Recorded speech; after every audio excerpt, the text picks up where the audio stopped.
Mastah D-baters. We get different. Mark, Nick, and Cody. Let's go. John in the corner, all gas. Mark got a stat and a laugh. Nick break it down real clean. Cody come through with the heat. Hot takes on the table. Every week we label the champ. Crowd lean in when it gets wild. Hands up, you know we amp. Talk that talk. Bring that flame. Four big voices. Say the name. Mastah D-baters. We get different. Mastah D-baters. We stay lit. John, Mark, Nick, Cody. Run that room. Join the debate. Feel that boom. Mastah D-baters. All right, good evening. It's Tuesday, you know what that means. It's time for the #1 debate show in the land. Welcome to Mastah D-baters. YouTube and on Twitch. I'm John. That's Mark. Yeah. Nick Frisbee here. Cody's in the building. Odell Beckham look crazy up there. And we got a special guest in the building. This has been a long overdue. Fuck out of here, Odell Beckham. Here we go already. We got my brother Fat in the building as we gonna preview this AFC NFC North episode of Mastah D-baters, and then we gonna have the ultimate Detroit's division. Oh, here we go. Now Mark trying to be funny. Here we go. It is a division. We ain't beat them in 2 years. But we got a lot to talk about tonight.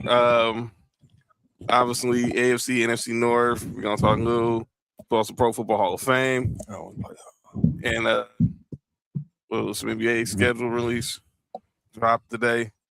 So let's go ahead and get into. We'll get into some of these topics, and then Cody, in fact, gonna have I cannot wait to see this debate on one Christian Laettner. This is going to be.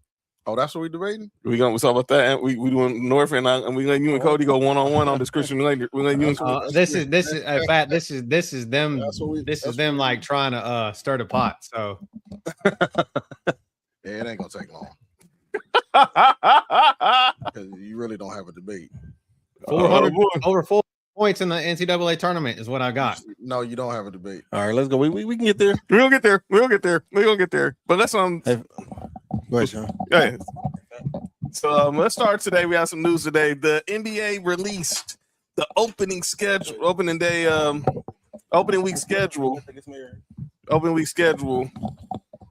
for the 2026-2027 season. So we got some games we want to discuss that are going to be let's start off with opening week. There's opening week right there for y'all. Oh, he opened against the Knicks. So we're gonna have a game in the middle of the day while we probably some of us are at work on lunch. We're gonna have the season opening at 3 Eastern, noon Pacific on NBC.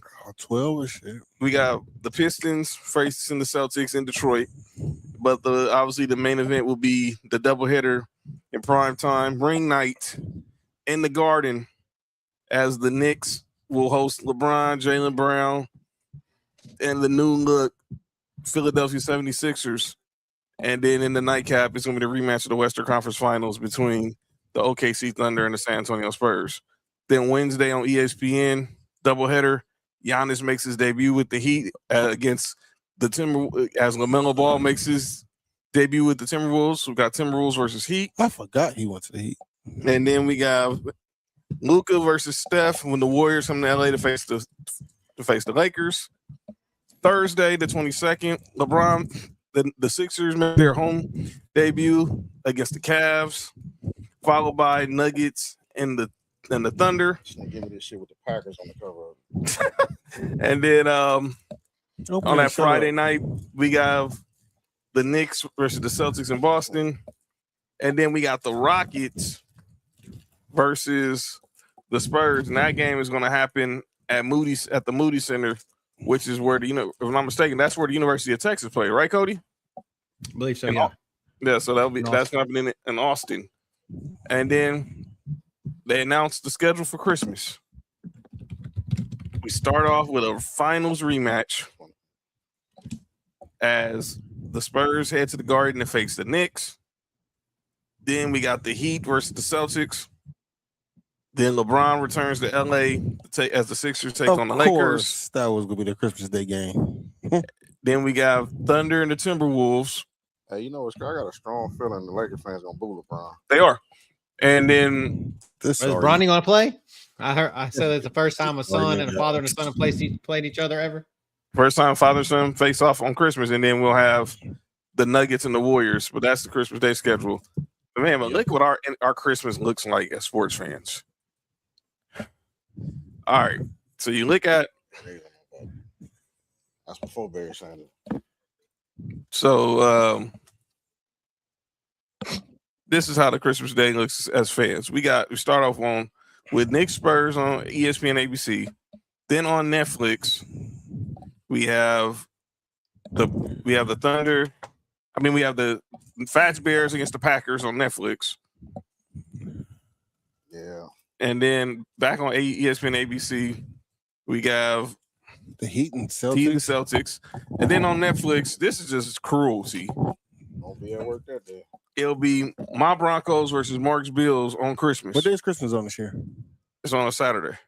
No, I'm saying it's either on Friday or Saturday. Wait a minute, what time is that Bear Packer game? 10 o'clock our time. Oh yeah, I ain't going to work.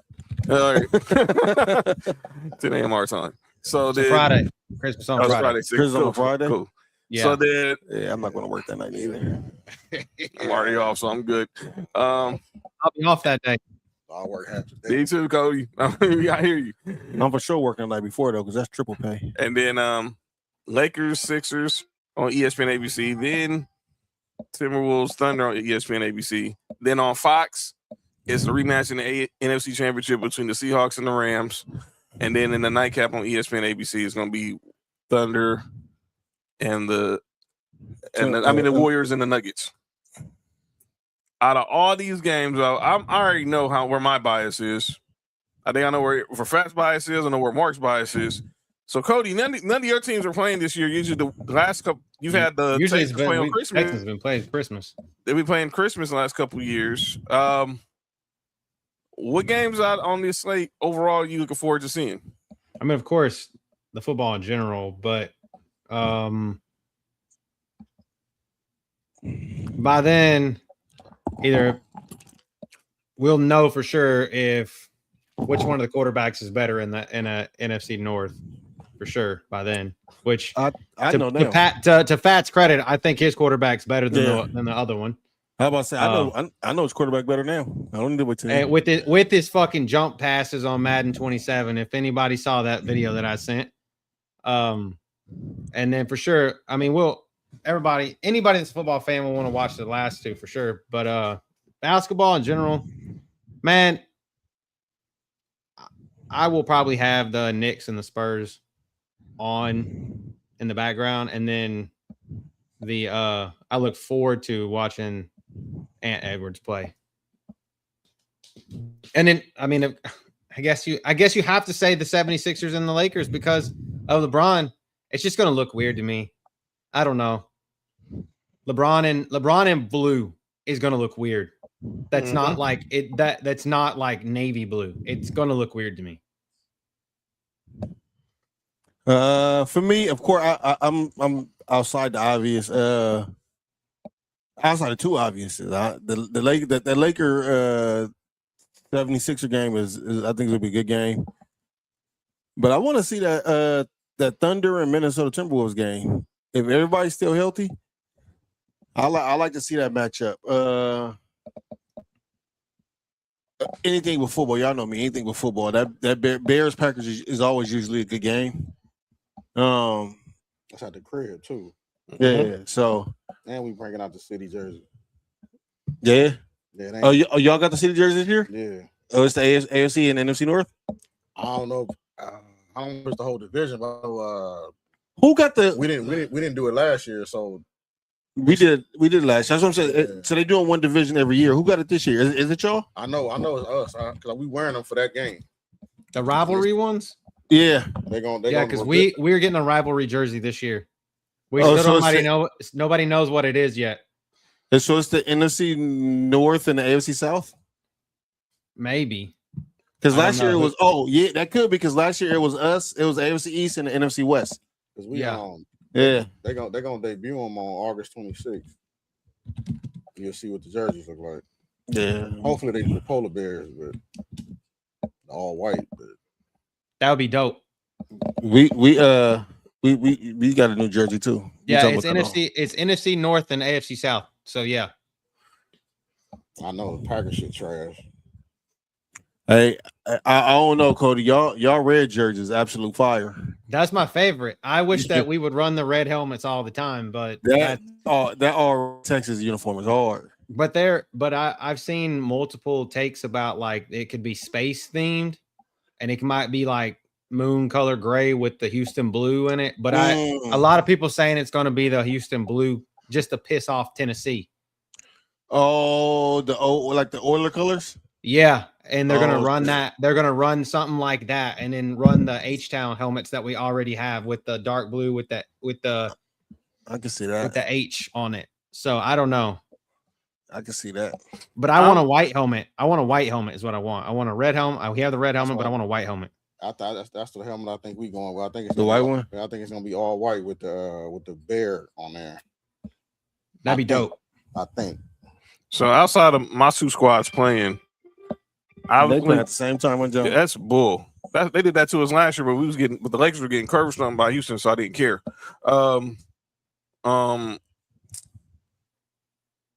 This is gonna be the first matchup of the Rams. The Rams and Seahawks play each other the final 3 games of the season, and this is the first. The NFC West does that shit. They do that shit a lot. And this is gonna be the first matchup because they play again the final game of the season. They wait till the end of the season to play each other. Yes. So that they do that, and in the AFC North does that a lot too. I don't think Seattle gonna be as good. I don't think so neither. I don't think they. I mean, I think they're gonna be a. Oh, you got. Game, but you ain't. I'll tell you up here. So yeah, that. Don't be surprised if they had a rookie of the year. Though. I was just about to tell you something about that on Madden. That shit hard. Go ahead though. Yeah, but that's how it's going down with with the Christmas Day schedule. I know we're gonna take fat off of this next topic. We gotta talk about white privilege. White privilege, huh? White privilege, huh? I know Cody been wanting to get his shit off about this too. What happened now? Hey man, my bad, Cody. I'm gonna give you the space for the floor, but no, it's okay. She went at Emmanuel Acho. Yeah, I saw it. I'm like, you said it was a bunch of nothing that was said. Because she said it wasn't about that, but what was it about then? You put it right after you got kicked out the game. So if you don't know what we're talking about, Dejanay Carrington from the Chicago Sky, she got ejected on Saturday after getting called for a flagrant 2 on Sophie Cunningham, which it was a flagrant 2. And what ticked me off about this, well, we'll show y'all the play. We'll show y'all the play, but it was obviously if you saw it been a flagrant 3. If y'all saw the play, clearly everybody knows this play was not a basketball play. It was not a basketball play, and I don't want to hear that crap from Andrea Carter. We're saying, well, she does this a lot in other. She's known for chasing down blocks. She didn't chase that. There was no play on the ball on this play. This is the play, and the funny part was Sophie Cunningham still made the layup. Face coming down, trying to prevent the layup, but that is just a hard hit. That's definitely going to be upgraded, I think, to a flagrant. Can't see her, John. I think. I'm sorry. Picture's still up there. There is take that off. wind up. There is follow through. There's potential for injury. Sophie Cunningham in a vulnerable position in the air. Wow. Yeah. Take that foul and go to the. There's no question why Sophie. Face coming down, trying to prevent the layup, but that is just a hard hit. I still made the layup. Definitely going to be upgraded, I think, to a flagrant. I still made the layup. I think that is going to be a flagrant too. There is wind up. There is follow through. There's potential for injury. Without Sophie Cunningham in a vulnerable position in the air. She had no chance of getting that block. It wasn't even a chance of getting that block. So then Dejanay Carrington goes on her Instagram because she needs to feel the need to defend her comment on what white privilege meant.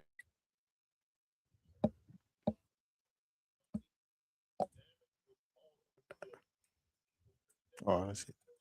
I think.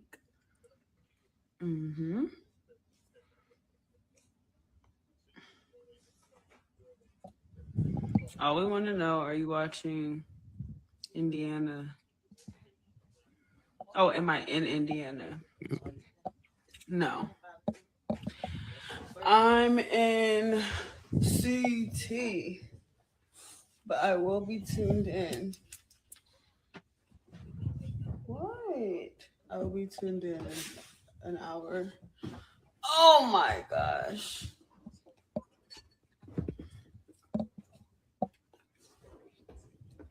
Come on, let's get to it.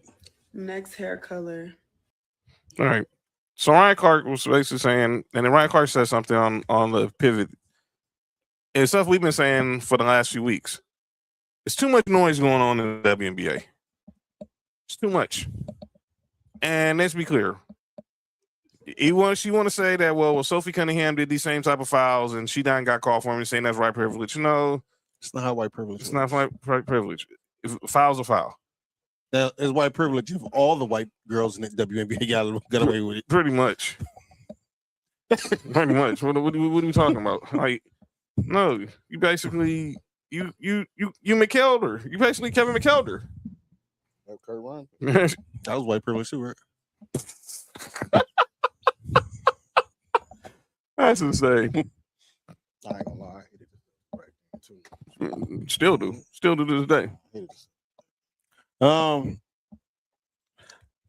Yeah, no, I to me, it's just, and I hate to do this, but it just seems like it's a lack of accountability, man. It is. At the end of the day, man, a simple,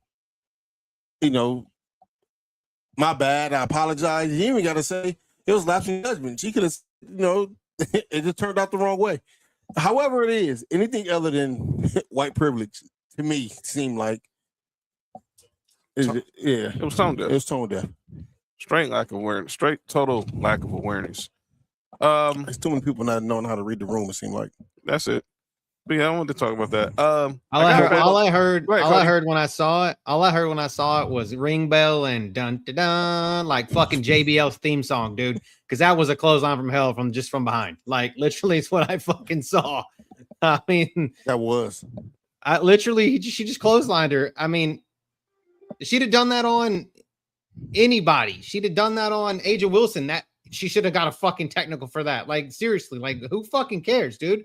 You just clothesline the shit out of her. She just happened to be the most talked about white girl on the floor right now. Like, it is what it is. Like, you fucking clotheslined her. And there's a lot of people that just don't like the Indiana Fever at this moment, especially. Exactly. They're a very polarizing team. Yeah. Yeah. For a multitude of reasons. For two of them, especially for two of them. And it's funny because the best player on the team is not neither one of them. Let's go figure. But that's all they focus on is them two. Mm-hmm. It's just a multitude of reasons, and that's the reason. I mean, it is what it is. We got Fat here, so I wanted to get his thoughts on this. I don't ask Fat nothing about WNBA. No, it's not this. Oh, I'm getting tired of this. What's the NBA waiting on with Kawhi, dog? I don't know, man. I don't know. I think they turn Fat up. He's really low. Push the mic up right here. There you go. I don't think nothing gonna happen. I don't think nothing gonna happen out of that, honestly. Because I mean, Steve Ballmer got enough money to make that go away, so I don't think nothing's gonna happen out of that. I think it's just a bunch of smoke, and when it all clears, Kawhi ain't gonna be. I don't think he's gonna be like suspended 2 years or nothing like that. I don't think nothing's gonna come out of it, honestly. I think it's just a whole lot of smoke right now. Cody, we talked about this off air for multiple reasons. Well, you know how we were just talking about white privilege? Well, Steve Ballmer, yeah, he's gonna be like, how much? What do I need to do, or how much do I need to send to make this go away? Mm-hmm. So, that's it. Because when you paper it up like that, that's a different kind of gangster. It is. I can attest because there's a few things that we can talk about off air that I'm seeing lately, and it's money talks and shit walks. You know what I mean? So it come down to, I mean, that's why you ain't. Well, Kawhi really don't say much, no way. But that's when that Kawhi don't look like he tripping. Steve Ballmer, he don't look like he really tripping on it like that. But I mean, but you never know. I mean, They got to It's do all that. going to come. It all going to come down to if Adam Silver wants to like prove a point. If that makes any sense, like Pablo gotta relax. Pablo Torres, who Mark is referring to. I ain't gonna lie, I still hate to see him leave the Clippers though, man. Are you cool with the trade? I mean, I get why we did it. You know what I'm saying? We had to move on eventually, but we got them draft picks, some of them draft picks back that we lost. But I just hate to see. I don't know, man. Kawhi was like my favorite player, so I hate to see him leave the Clippers. But it just had bad luck. It had that Clipper luck. Ouch. Had that Clipper luck. It went from Blake and CP to PG and Kawhi. All right. Just wanted to get his thoughts on that. Let's go over to the weekend. Big weekend in football. The Pro Football Hall of Fame enshrinement ceremony went down in Canton. Oh, I got a question. I'm glad Fat here and Cody here. All right, we got two. Well, John, you're always here. That's why I mentioned you. But okay, you got two football people here. So this was the Pro Football Hall of Fame class of 2026. Drew Brees, Roger Craig, Larry Fitzgerald, Luke Kuechly, Adam Vinatieri.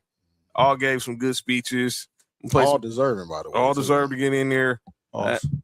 Yo, relax, Mark. And has some good highlights from each speech. We want to play some of them. That's the one I was about to ask y'all before John played. That's Larry Fitzgerald, right? Yeah. Fat. Cody. Hold on. Let me take the Hall of Fame. Go ahead. Cody and Fat and John. Yeah. Who y'all think had the best hands out of Larry Fitzgerald and Chris Carter? Oh God. Oh. Dang it. Matt, you setting this shit up. You said because you know the answer, Mark. You know what I'm gonna say. What's up, Stan? I hate you. I hate you. I already know Cody's answer is. I already know Cody's answer. So you really just wanted to know from me, in fact, because you already knew Cody's answer was Fitz. I seen that's my division with Chris Carter. I seen that twice a year. I'm gonna say this. I'm not gonna disagree. Like I'm gonna say this. Larry Fitzgerald got more tackles than drops. That's crazy. That's yes. That's crazy. When I heard that, they said that even in his Hall of Fame video. I was like, come on, man. That's crazy. And you go look at the stats. I remember seeing that somewhere too. They said he had more tackles. He had more tackles than drops. But both he played special teams. Because he played special teams early on.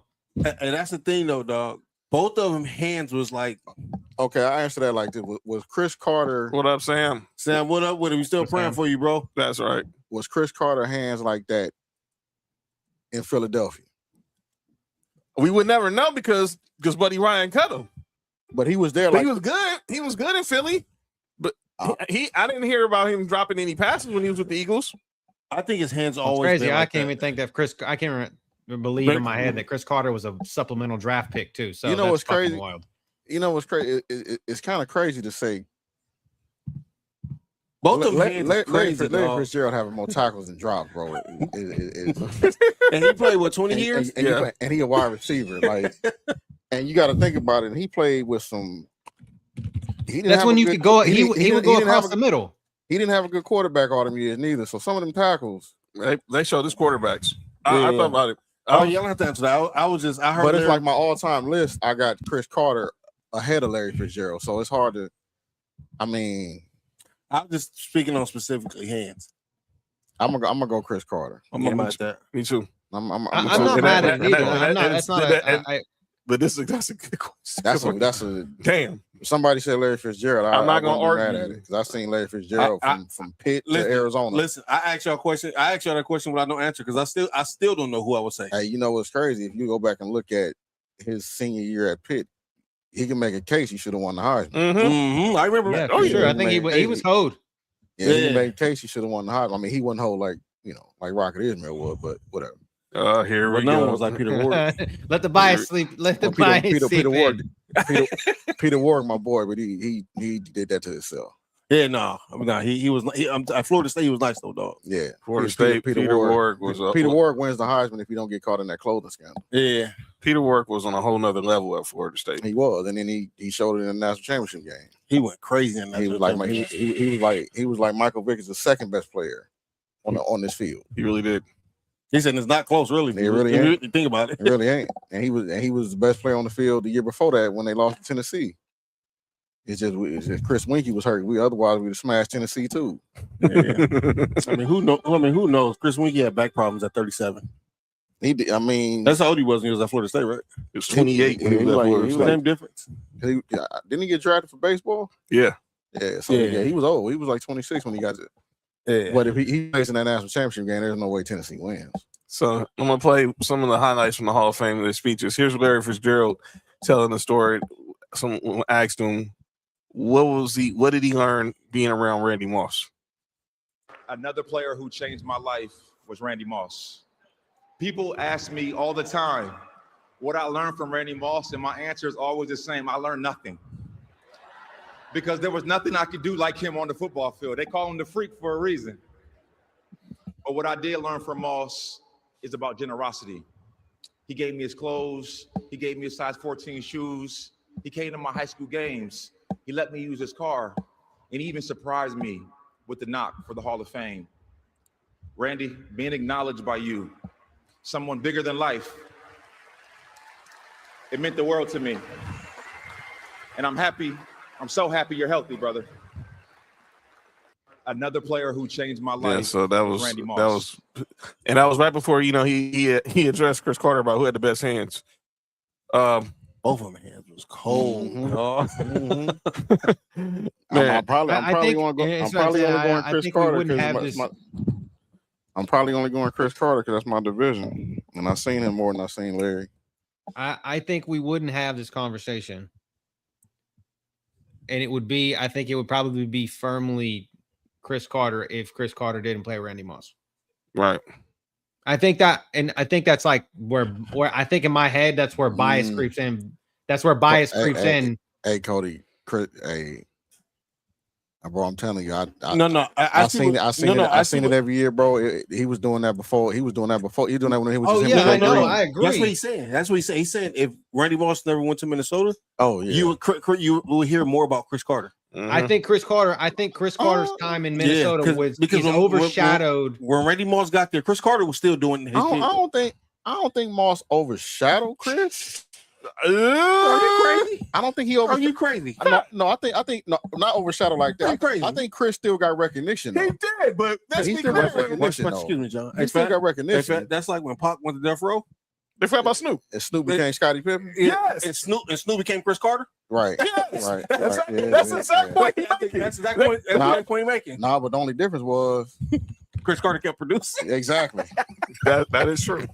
Snoop gave you dog power. That's right. Chris Carter still was giving you 1,000. He was still giving you 1,000 yards. Still getting his numbers. It was just Randy. Oh, and I got somebody calling out names too. Yeah, Speaking Randy. of receivers, Randy. I got that audio. I already know where you're going because he fucking retarded. We can't say that word. I know you talking about. I got it there for you, so I'll let you have it. Oh, I got my calling out names. I sent it in the group chat the other day. I think I sent it in the group chat.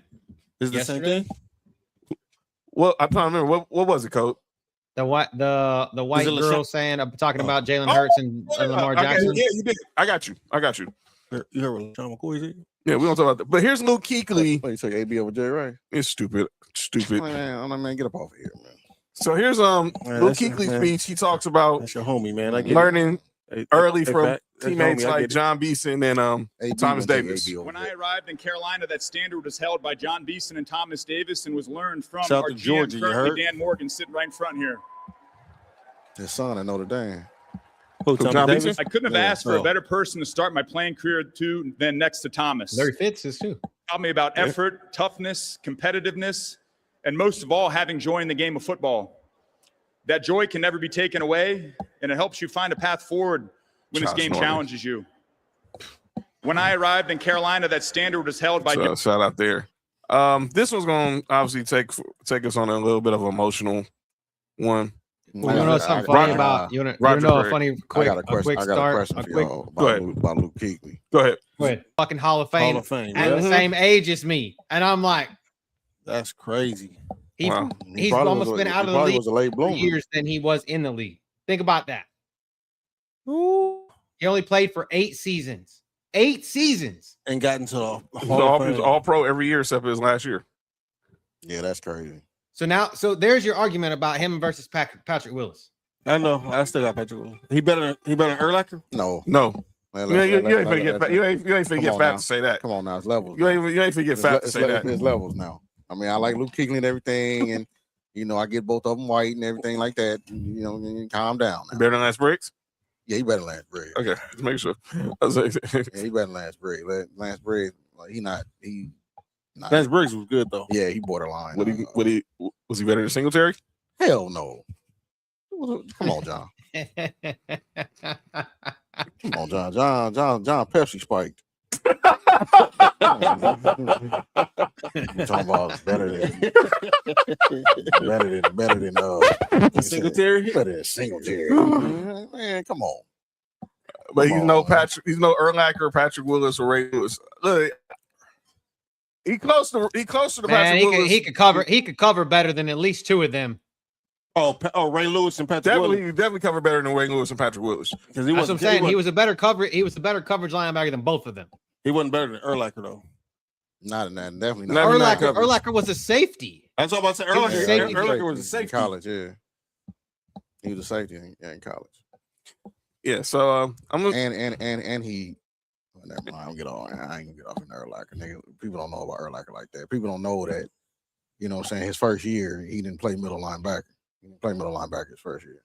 He was outside linebacker. Still won defensive rookie of the year. So this one was a little heartbreaking. After 30 years, we finally got to see Roger Craig get the call in the Pro Football Hall of Fame. Long overdue. Should have been in there. Long overdue. And then he doesn't do a number speech. He did his via video, the taped video. And then he had to break some heartbreaking news about his current state of living right now.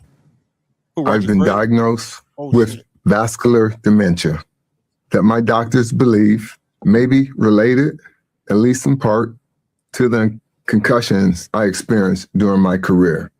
The changes were gradual. At first, they were easy to dismiss as normal aging. Over time, my family noticed it too, and ultimately led us to seek answers from my doctor. Two things can be true. Football gave me opportunities beyond anything I could imagine. It helped shape the man I became. At the same time, we know more today about brain health than when I played.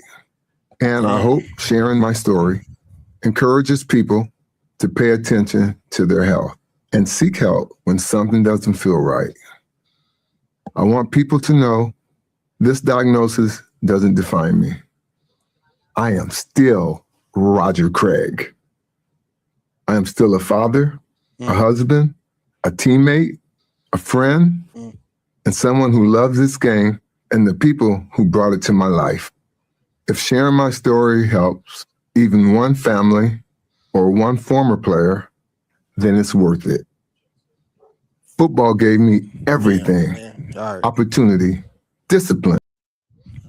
We played some, in fact, I don't know if you was watching Friday, we played some of Roger Craig's highlights. Yeah, you ain't got to play him. I know the highlights. For those who didn't know, we knew him. Man, he was. I say he walked so running backs like Thurman Thomas and Marshall Faulk and all them. Danny Thomas and Christian McCaffrey, Kamara. Yeah, can run. You know what I'm saying? Yeah. I'm like, dude, he better than most of them. Dude has 100. This dude had 1,000 yards rushing, receive, and like they was talking about it in the speech. How Bill Walsh knew perfect West Coast running back that he was, and I heard Jamie had what's his name? Jamie was his inductor. No, not our boy Jamie. Jamie Williams was his inductor, was his presenter, and he said Walsh just saw that. He knew that he was more than just a running back. Mm-hmm. And he was like, man, I'm going to put this dude in the pass game. That's the genius of Bill Walsh. Because he took Joe Montana in the third round. You just got to give him the ball, man. Yeah. That's one of the players you just got to give him the ball. 30 years is crazy, though. Like, that's dumb. Roger Craig is like one of them players. And I think I said it on Friday, where like when you in Little League football, and the best player on the team is usually like the quarter. You just got to give him the ball. Mm-hmm. That was Roger Craig, dog, at the NFL level. That's crazy. Mm-hmm. That's exactly who he was. I think he got he might get overshadowed sometime too because of Jerry Rice and Joe Montana. That's what I'm saying. I said that Friday too. And then obviously we still got 2 more. What up with it? Obviously we still got 2 more speakers. I want to play one more from Drew Brees. We get to. I thought the speech that pretty much stole the weekend. Here's Drew Brees. He closed out the ceremony. Who opened it up? Fitz. He was right. And Negro Diamonds. Yeah, that's right, man. You see, he seemed like the right person to set the tone for the event. And there's Brees showing his love to the great city of New Orleans. And you better say this. Yo, man. Pops have been proud seeing all them Saints fans there. Hey, Pops. Hey, if I'm not gonna lie, I seen some of. I'm on time, man. It's fuck right now. Shit, this is much rain. Hey, what's happening, man? In fact, I seen the great Nick Freeze is in the building. Some of Breeze speech. Yeah. I ain't gonna lie, dog. I almost broke down because I was thinking about Pops. I didn't see his speech, man. I'm saying this. Pops would have been proud seeing all that black and gold that was in Canton. I was glad. In some cases, the feeling Pops was allowed to we see may have him win lost that chip, everything. It may never come back the same. Storms teach us that our greatest treasures aren't the things that we own. They're the people we own. Oh, that's what you don't tell. It's been me on. And the way we show up for one another. Yo, relax. It reminds us to hold our loved ones a little closer. They got a chair. Love a little harder. We'll move that one. We'll get where's Sonny here? And to never We'll switch that one and put that one there. Sometimes it takes losing what can be replaced. Relax. We appreciate the things that can. Got this. Some of them nuggets. New Orleans. Miss Gail Benson. You accepted me. You embraced me. You believed in me. Yeah, You trusted me with the soul I'm of the at city. John Howard. And I would have died to protect that cause. His house built on Pepsi. I know, right? I should have known. I don't know why I asked that. All the Saints fans showed up. Pops would have been proud seeing this. Dog, I'm not gonna lie, dog. I almost and then I teary. I think about Pops, man. For those who don't know, our boy Pat. We know what's crazy. Drew Brees, bro. I remember when Drew Brees came to when he got to the Saints, bro. Yeah, I remember that. I remember when he got to him, bro. He changed that whole city, like immediately, bro. Like he, man. Everybody was. Just think about it. All it took was a doctor in Miami saying that his shoulder was done. His shoulder was done, and he didn't. And he ended up there. Well, this Pepsi almost done. What you mean, man? He would have been there with Ronnie Brown and the second best quarterback in play. Hey, man, you know what's crazy? I was thinking that all these teams that had multiple quarterbacks throughout their history and how my team struggled to get a quarterback. The Chargers basically replaced Breeze with Phillip Rivers. And then they get Justin Herbert. They get Justin Herbert. Hey, no, nigga, look. Nigga, the Raiders always get somebody throwaway quarterback to do something. That's the only crazy. quarterback we bred was Carr. And then we didn't give him shit. That's crazy. Now he's at UCLA. Yeah, I saw that. And Yeah, then, he's and now. if you being real, if Phillip Rivers would have went there, Eli Manning would have went there. Exactly. They don't good regardless. Well, Eli Manning. They make the right choice. Well, yeah, exactly. And Crowder could have played with Drew Brees. Well, hey man, you know think about this. They'd have replaced Joey Harrington with Drew Brees. Ronnie Brown, Marty Booker, Chris Chambers, Randy McMichael. Shout out Georgia. Hey, you know what's crazy? You know what I found out watching the show on Friday? I did not know. Or did I find out on the show or on Instagram? What's that? We passed on Luke Kuechly. Yeah. Wait, who got draft that year instead? I got to go back and look. That was 2012. 2012 or 2013. No, we passed on Luke Kuechly. We would have had Kuechly, linebacker, Kuechly, Urlacher, and Briggs would have been our linebacking core. Oh, that would have been nasty. Well, here we go again. That nigga. Whoa. Did you say? Crew would have been nasty, nigga. Come on, bro. And that would have added to y'all shit. 2012. He was drafted in 2012. Come on, bro. No, 2012 NFL draft. Come on, man. Yeah, it was a 2012 draft. That's when Kuechly went. Because they got Cam in 2011. Yes, you passed on Andrew Luck, or actually no, because you didn't pass on him because Luke Kuechly was already gone. Luke Kuechly was gone at 9. He was. He was gone at 9. He was already gone. So after that, it was Stephon Gilmore, Dante Poe. Let's see. Obviously, it was Luck. Huh? Did y'all have Peppers on that time? You passed on Dante Hightower. No. Peppers. No. I think that was Alex Brown, Tommy Harris. When did y'all sign Julius Peppers? 2000. That might have been like 3-4 years after that when we got Julius Peppers. But then They still would have had Julius Peppers and Luke Kuechly. Yeah. Get the F out, man. Yes, because you got 2010. Luke 2010. 2010 was Julius Pepper's first year in Chicago. Chicago? 2010. Yeah, Peppers 2010. was on that team. He just said we got Peppers in 2010. Yes, so you couldn't have got Luke Kuechly because he was already gone at 9. Oh, okay. But you could have got Chandler Jones, Dante Hightower, Whitney Merciless, Harrison Smith, y'all's arch nemesis. Yeah, Harrison Smith would have been. Yeah, that'd have been dope. Cool. I don't know if Breaks Hall of Fame. You know, Hall of Fame. Breaks the Hall of Fame. Bobby Wagner.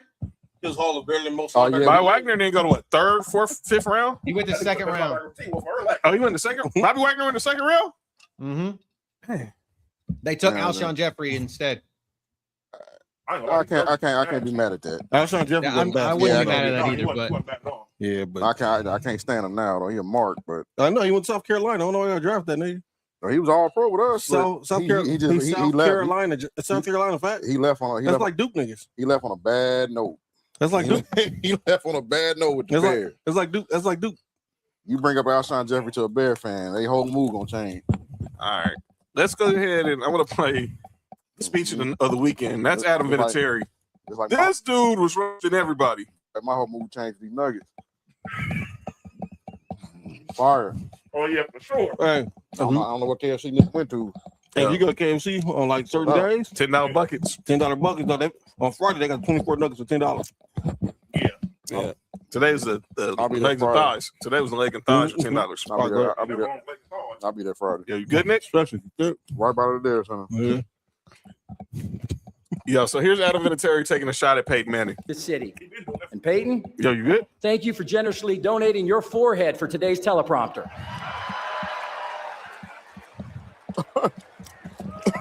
That's funny.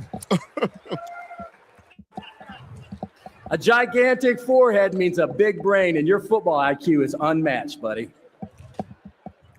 The way you managed the offense, the team, everything in the entire organization was incredible. Your leadership led this team to greatness. Most people know Peyton for his football mind, but I was lucky enough to know the person behind the helmet. He's a great teammate, a great friend, and someone who truly cared about everyone in the locker room. Another team that replaced one I'm quarterback. thankful our paths crossed, and I'm proud of everything we accomplished together. The city. And Peyton, thank you for... All right, that's what he said about Pat McAfee was hilarious. Pause! What he said about Pat McAfee, which is what we're going to play right now, was diabolical quotes. Yo, pause. Pat McAfee's here in the I crowd know, today. man. Great to see you, brother.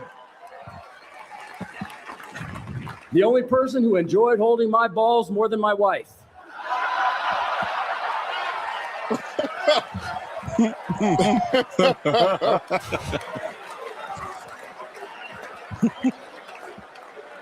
She held for me in the off season when everyone else was gone. Get that right. Pat McAfee's here in the crowd today. But then the one that has everyone up in their feelings is when he took the shot at Bill Belichick. Oh, man. And it was funny. Belichick just got to take these jokes. You know, he should have been there getting inducted too, but he got to take these jokes. I would repeat those last few statements about Coach Bill Belichick as well. Thank you for demanding excellence every single day.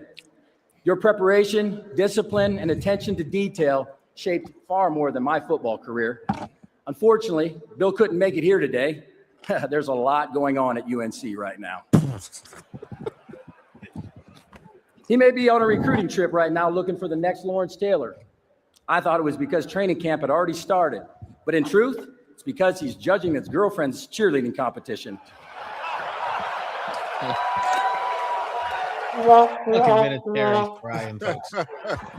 That was hilarious. All jokes aside, in my opinion, Bill is the greatest. He's the greatest coach. Oh, okay.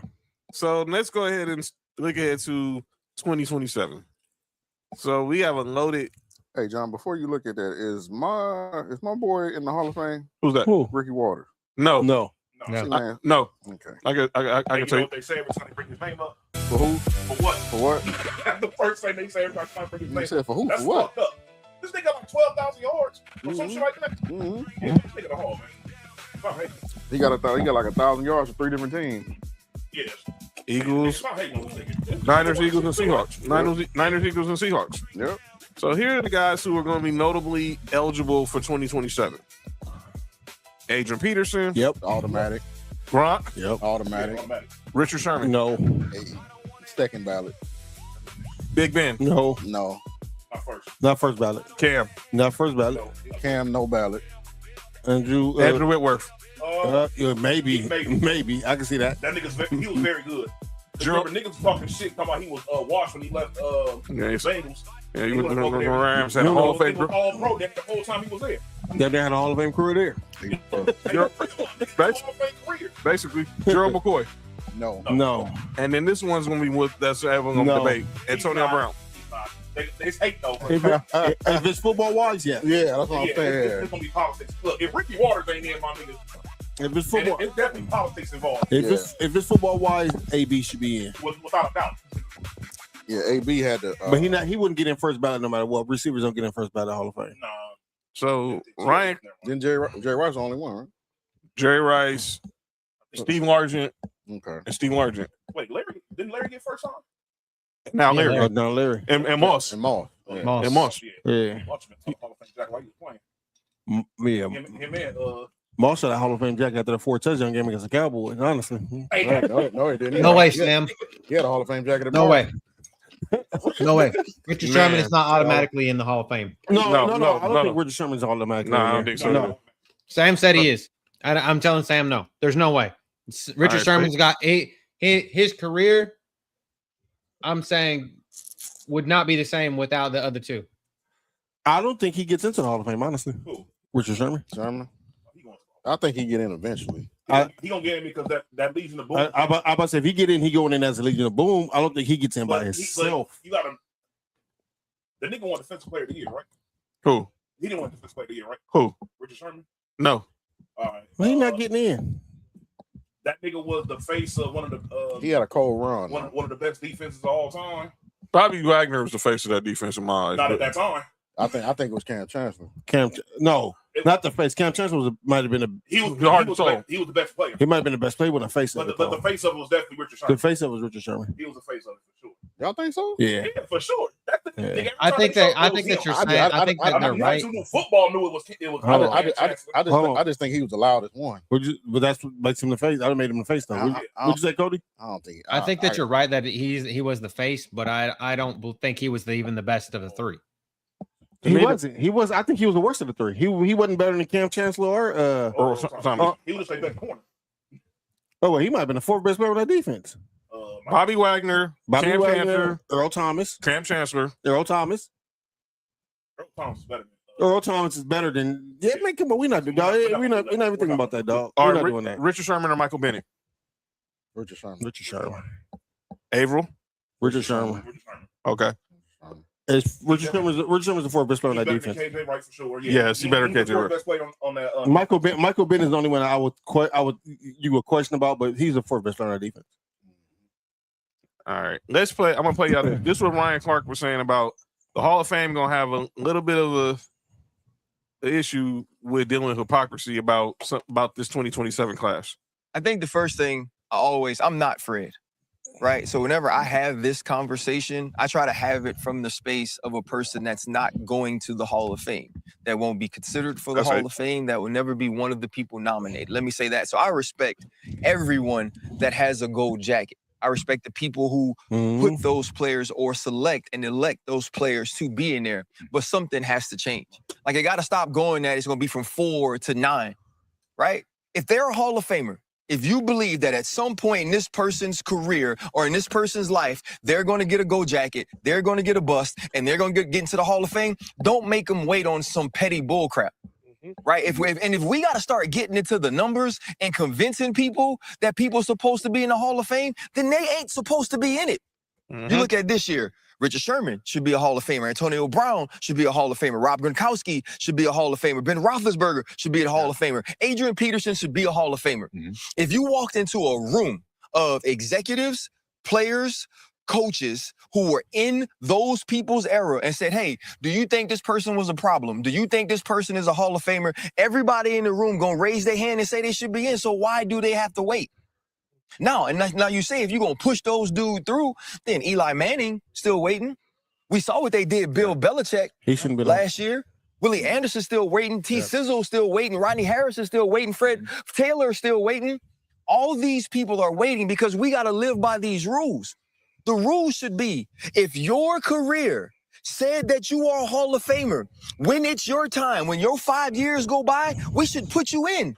Period. No matter how many we put in, we should be able to walk in that room and say, you deserve this gold jacket. And because we don't do that, and because we allow people to lobby and they got to go politic, and then it's about who I like and all that, we're seeing. No, it's not. He's all very good. He's all very good. Who is Fred Taylor? Fred Taylor. Bruh, hang on. He got numbers. I'm gonna tell you right now. Fred Taylor. Go pull up the numbers. I'm telling you, Fred Taylor got numbers. 20. I don't know if he's Hall. If I'm thinking out of the top 20 rushers off the top, is he time, Hall of Famer? No. Hold on, John. Go ahead, Cody. Out of the top 20 rushers of all time, only Frank Gore, Adrian Peterson, Derrick Henry, Fred Taylor, Steven Jackson, and Corey Dillon are not in the Hall of Fame. The other 16 of them are. Fred Taylor has almost 12,000 rushing yards. How many Pro Bowls Freddie T got? He got any All Pros? Pro Bowl. That's the only thing. And no All Pros. That's the only problem. One Pro Bowl, no All Pros. But it's that's tough. Because he played during a tough era. It's Corey Dillon in the Hall of Fame. Corey Dillon's not a Hall of Famer to me. He's very good. They all have more rushing yards than OJ. Steven Jackson, a Hall of Famer? What, from the Rams? Yes. Because that's one of the names. That's one of the names. That's not it. Three-time Pro Bowler. I think Corey Dillon was better than Steven Jackson. I think so too. You said they all got. You said they all got more yards than OJ. Yes. I do think OJ's 22nd on the list all time. We're not. We ain't. I do think if OJ played in today's time, he would be. Yeah, they ain't. OJ numbers would be ridiculous. Yeah, OJ played in this game. How many years OJ played? They don't compare to OJ. They played, 13? Well, don't compare him to Buffalo OJ. They can compare to 49er OJ. Yeah, he was 49er OJ. 11 years. He was still. He played 11 seasons. He played 11 years. Yeah. So he played 11 years. So He played with 7 with Buffalo, 8 with Buffalo, and 3 with the 49ers. 49ers. 2000 in like 12 games. Yeah. Yes, he did. Yeah. Come on, man. 9 with Buffalo and 2 with 49ers. He played 9 with Buffalo and last 2 with the 49ers. That's why his 2,000-yard season is held differently than everybody else's because he did his and least amount of games.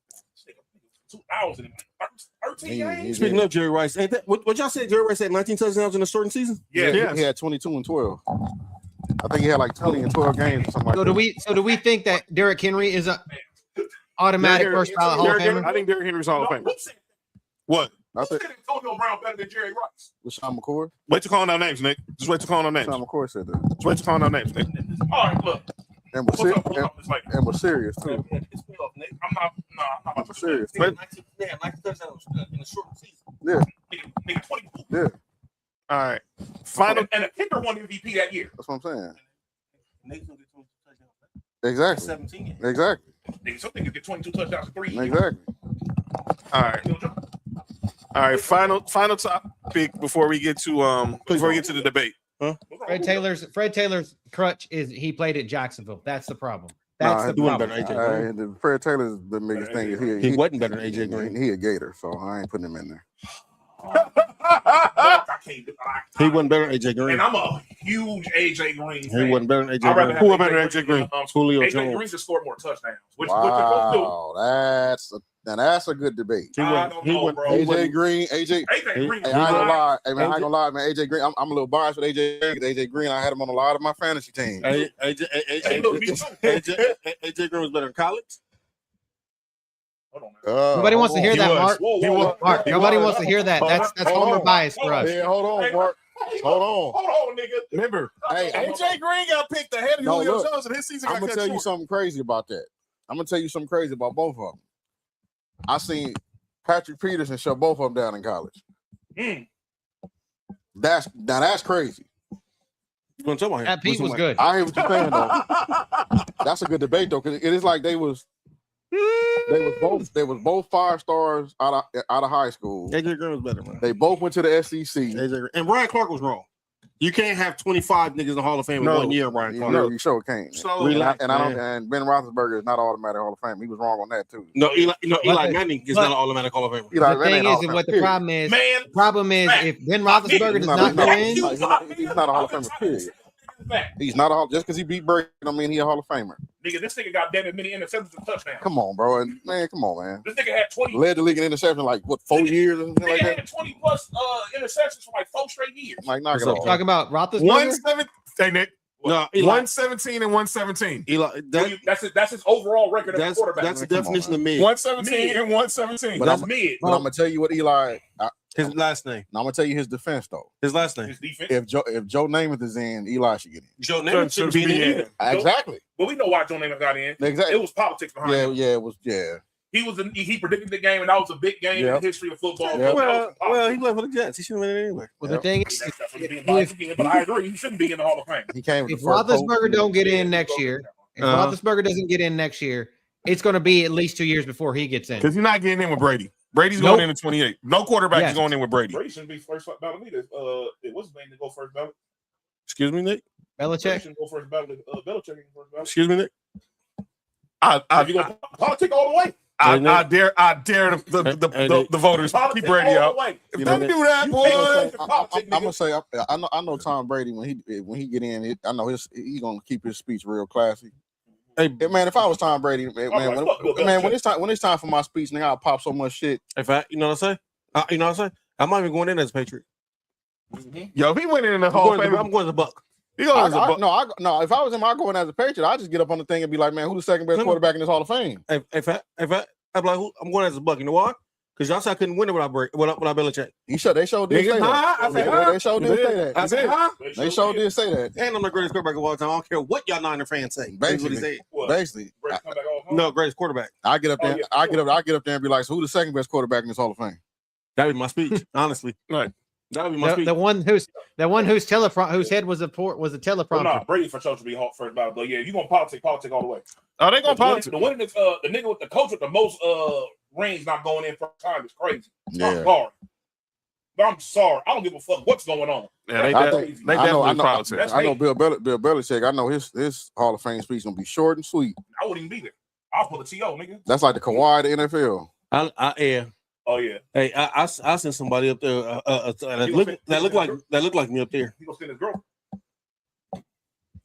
Man, he need to send him and Pat McAfee are good friends. He needs to send Pat and let Pat write. Hey, did y'all know his did y'all know his defensive game plan against the year it was the Giants. The Giants when the Giants played against Buffalo? Yep. That defensive game plan is in the Hall of Fame? Yep. Yeah. But he not. That game that's crazy. They put his game plan in the Hall of Fame. That's insane. He considered the best defensive coach of all time. I don't know about all that. I don't consider it. Wade Phillips said what? His buddy. I'm not gonna say. Wade Phillips said what? His buddy Ryan. Buddy Ryan quit playing. Buddy Ryan quit playing. Yeah, but his son's a pansy. And whoever his son is a pansy. Which one? And whoever the defensive coordinator his son is a pansy. Pick one. I'm gonna ask you a question. This defense was so good, you don't even know who the defensive coordinator is. Who's the defensive coordinator still Curtin? I don't even know. I don't know either. I don't either. Nobody knows. They got like 7 Hall of Fame. Only time I do that, nigga, we can coach a defense. Nobody know who the defensive coordinator is. Is he in the Hall of Fame? Ain't nobody ever asked that. Who's the defensive coordinator for the Steel Curtain? Cody. I know the coach. Cody. I know the coach. Look it up. Who's the defensive I know the coordinator for the coach. Steel? The coach is Chuck Noll.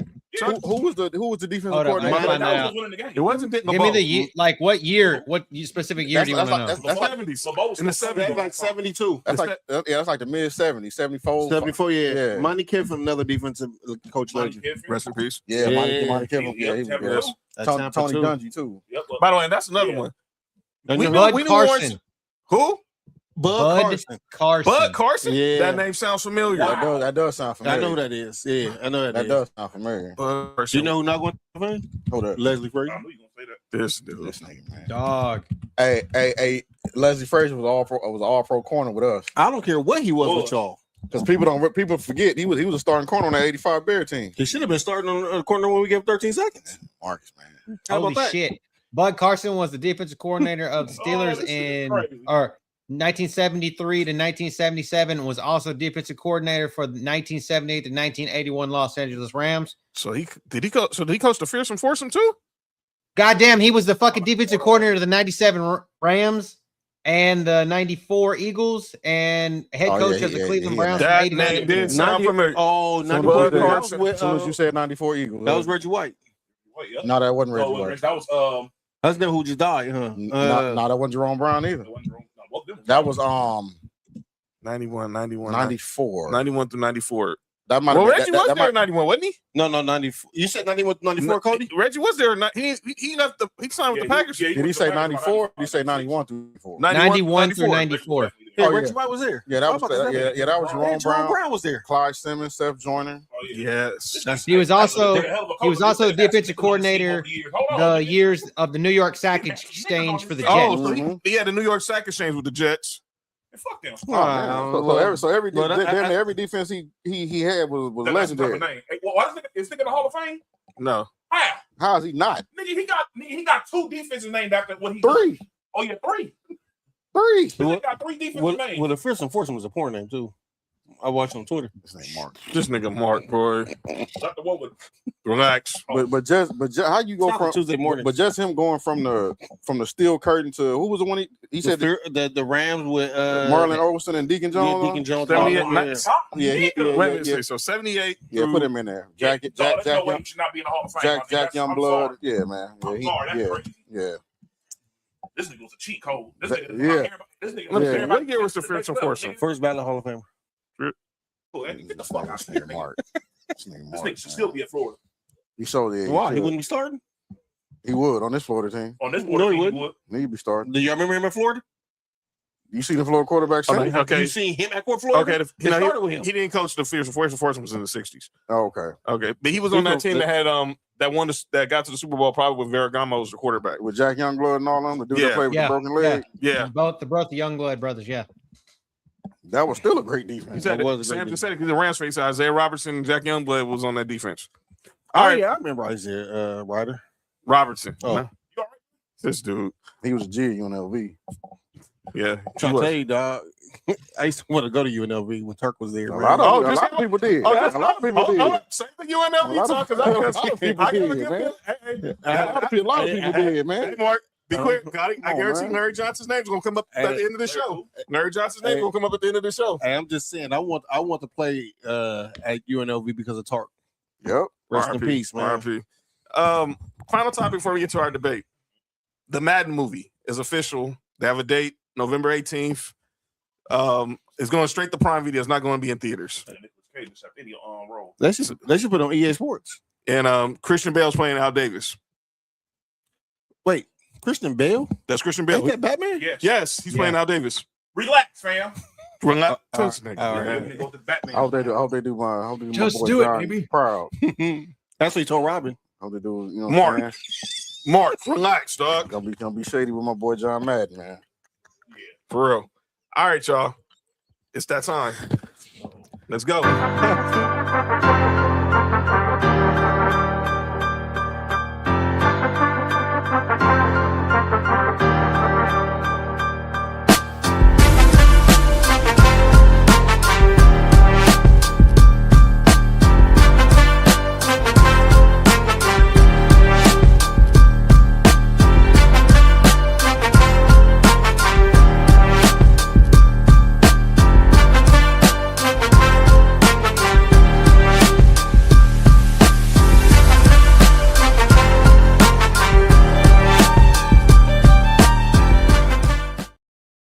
My drawer was on that team too.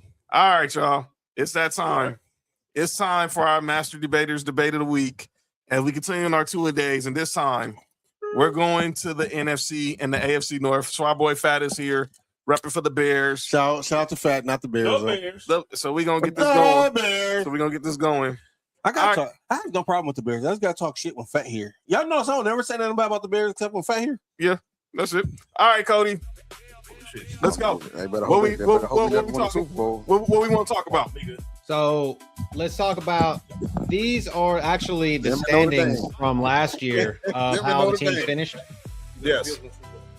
And so what I was thinking, like when we come to defenses, like our defenses are how we ended up saying is do defenses win championships? This nigga been through 4 of them. Oh yeah. He finally get in that conversation. Which defenses do we actually think are the best in the North? The best defense is in the North. And That's unrelated to in my division. We can do the NFC North first. We're gonna do NFC first. We can do NFC first. We're gonna do NFC first. I hate this. Now, oh my God, throw up in my mouth, but Green Bay is probably had the best defense. Actually, no. Minnesota might have the best defense. They got the best defensive coordinator. Yeah, Minnesota might have. Brian Flores. No, I say Green Bay. Because I'm factoring them in with a healthy Micah Parsons. Well, they'll have a new system because now Jonathan Gannon's there. Jeff Hafley's now the coach of the Dolphins. Jonathan Gannon gonna be there? He's the defensive coordinator now. Because Jeff. That ain't got nothing to do. I like his defense. He's sort of like his brother. Yeah. Wait, who's his brother? Rich. You all right? You good? You good? I like Minnesota's defense. What the fuck we do? What's that? The AFC? I feel like their defense is driven just specifically by coaching because they have a bunch of, I would say, mediocre players, like no superstars on their defense. I would say Unless that you think Van Ginkel is a superstar, which I don't think so. And He's really good though. I would say Green Bay probably has the best front 7 in the division. Is Jair Alexander on the team? No, he's in Baltimore. No, he hasn't been. Green Bay, you can pick on their secondary though. You can pick on it. That's how we came back on them last year. You can pick on their secondary. But y'all receivers was cold though, dog. Yeah, but I agree. Yeah, like that secondary's never been good, and it's I would say it's mid-level at best. Yes. Hey, y'all don't have Tremaine Edmonds no more, huh? He went to the Giants. Yeah, we cut him salary cap. I knew he was going. I knew he was going too when he signed with y'all. I told you. No, he played good last year though. Now, fortunately, the front 7 4. Now that first year with Green the Bay's Bears, better like, with. now I see what this nigga Mark was talking about. But last year, I don't know if it was a change of. He make a bunch of tackles, but they be like 8-10 yards downfield. Yeah, last year he started making them 2-3 yards. You know what I'm saying? He played good last year. Now the Bears suffered a big loss today. Sure did. Kobe Bryant, who they just signed from the Seahawks, underwent knee surgery. He's gonna be on the shelf 4 to 6 months. Yep. So what happened? He told us he had a knee injury in practice. He hyperextended. Oh, Hyperextended, a small fracture, and a bone bruise all in the same knee. That's dang. Kyler Gordon's hurting too, right? Kyler Gordon is hurt too, right? Kyler Gordon should be back week 1. He should be back week 1. Now, if I was the Bears, if I'm Dennis Allen, I'll put the rookie from Oregon is gonna start. I'll put Kyler Gordon at free safety and put the corner Malik Muhammad we drafted from Texas. I'll put him in the slot, and then the 2 corners will be Jalen Johnson and Tyreek Stevenson. That's what I would do. But we signed Xavier Woods from Carolina to take over from him. So I like Jalen Johnson. I like them and the kid from Oregon that you guys signed. Yeah, I like that. Yeah, that was a good draft pick. I was hoping that was what we got, but Mark, I like Jalen Johnson too. But Jalen Johnson got a penalty problem. Nah, he got to stay focused. He got to stay focused problem. Yeah, he do. Sometimes this nigga, sometimes he think he too. That was Tyreek Stevenson. That was Tariq Stevenson. Yeah, right. He won't be with the team next year. He's going to be a cap casualty after this year. I thought he wouldn't be there after last year. I would have traded him after last year. Nobody wanted him. I would have traded him. I'd have found somebody dumb to give me a third for him. But since we are talking the NFC North, and we I know we're focused on defense, but we got to talk about the news of the day that happened with the Vikings, and that is something that we could have told y'all years ago. Kyler Murray, and that is Kyler Murray is now the quarterback that will be the 4th different starting quarterback of the Minnesota Vikings. Kirk Cousins was 23. You had Sam Darnold Last year, Dave McCarthy, and now it's Kyler Murray. Justin Jefferson. That's a trade, bro. 10 quarterbacks. Okay, here's the debate. Who's the best quarterback he's played with? The best quarterback? He been there 7 years already? Yes. Yeah. It's going to be a 7. That's crazy. Yeah, he got the 2020. He got drafted because of our draft pick when we traded for Stephon Diggs. But you know what? That ain't crazy because when they won the title, their quarterback was Joe Burrow. Yeah, crazy. They was on the same. Only person that wasn't in that draft was Jamar Chase. John, go to the comments. He what you call it? That's it. He set out the next year. So, When the pandemic hit on that shit. so Justin Jefferson's had Kirk Cousins, Sean Mannion, Nick Mullins, Josh Dobbs, Jaron Hall, Sam Darnold, J.J. McCarthy, Carson Wentz, Max Brosmer, and now Kyler Murray will be his 7th different quarterback. And one of them is an offensive coordinator now. Go and ask for a trade. Say it again, Cody. I said, and one Sean Mannion is offensive coordinator for the Philadelphia Eagles, and now Sean Mannion is I now. think Kyler Murray get on the rock though. Oh, for sure. He will the ball. Yeah, for sure. I mean, if they do the same. But do you think Kyler Murray will have been the best starting quarterback that he's had? I do not. It's either him or Kirk Cousins. Got to be Kirk, right? Yeah, Kirk James. I'll say Kirk Cousins. It said Sam was saying Kyler Murray starting tells me that J.J. McCarthy was a mistake by the Vikings. Well, I could have said J.J. McCarthy was a mistake. I said it. We said in the night of we said it the day the pick happened. I seen it in Michigan. Yeah. I was like, what do these experts see? Hey, that quarterback at Michigan, we playing other position soon too. It was somebody. That nigga don't ball for shit. It was like, see, that's why you can't just be giving these dudes NIL college. No. We talking about the one that talking about Bryce Underwood. I know. Oh, he said he good on college? Yeah. He good on that. Yeah, he good. No, he good for transfer. He was good for transfer. He transferred 2 times on mom. Yeah. He good though. I didn't play him. I played him in the playoffs. So, Fat, what are your expectations for the Bears this season? 11-6. I can see that. I think it's gonna be.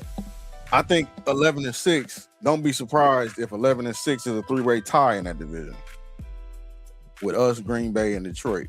Will y'all miss Declan Doyle? Who's Declan Doyle? The who's now the OC for the Ravens. Even though we all know Ben Johnson was calling the plays. If Ben Johnson calling the plays, they'll be okay. Yeah, we'll be all right. Hey, that's like saying if the Rams are the offense coordinator, they're gonna be all right. Hey, y'all want another offense coordinator? Hey, chill out, fam. Chill. The one thing, Mike Bobo. The one thing I will say, the only thing that concerns me with the Bears is for some reason Ryan Poles just doesn't address the defensive line for some reason. Now, in a perfect world, I would want the Bears. What week is the trade deadline? Week 10 or 11. Week 10 or 11. If the Bears are 7-3, 6-4, fighting for the divisional wild card, and some of these other teams that I expect to be sorry are sorry, Ryan Poles has to address the defensive line position. Damn, it must be nice to have a GM that helped the team win. No, he does. No, he doesn't. Yeah, he does. No, he doesn't. Yes, he does. Mark, it's been 4 years, and he has not addressed not near defensive line, bro. Like, hey, Fat, y'all had 3 good receivers last year. We did have 3 good. 2 of them were draft picks, though. Here we go. 2 of them were draft picks. We had draft picks too, right? 2 of them were draft picks. We had draft picks too, right? Yeah. Listen, hey, man. Nick, I knew this was gonna happen. It's funny they only got 2 good. They only got 2 good ones now.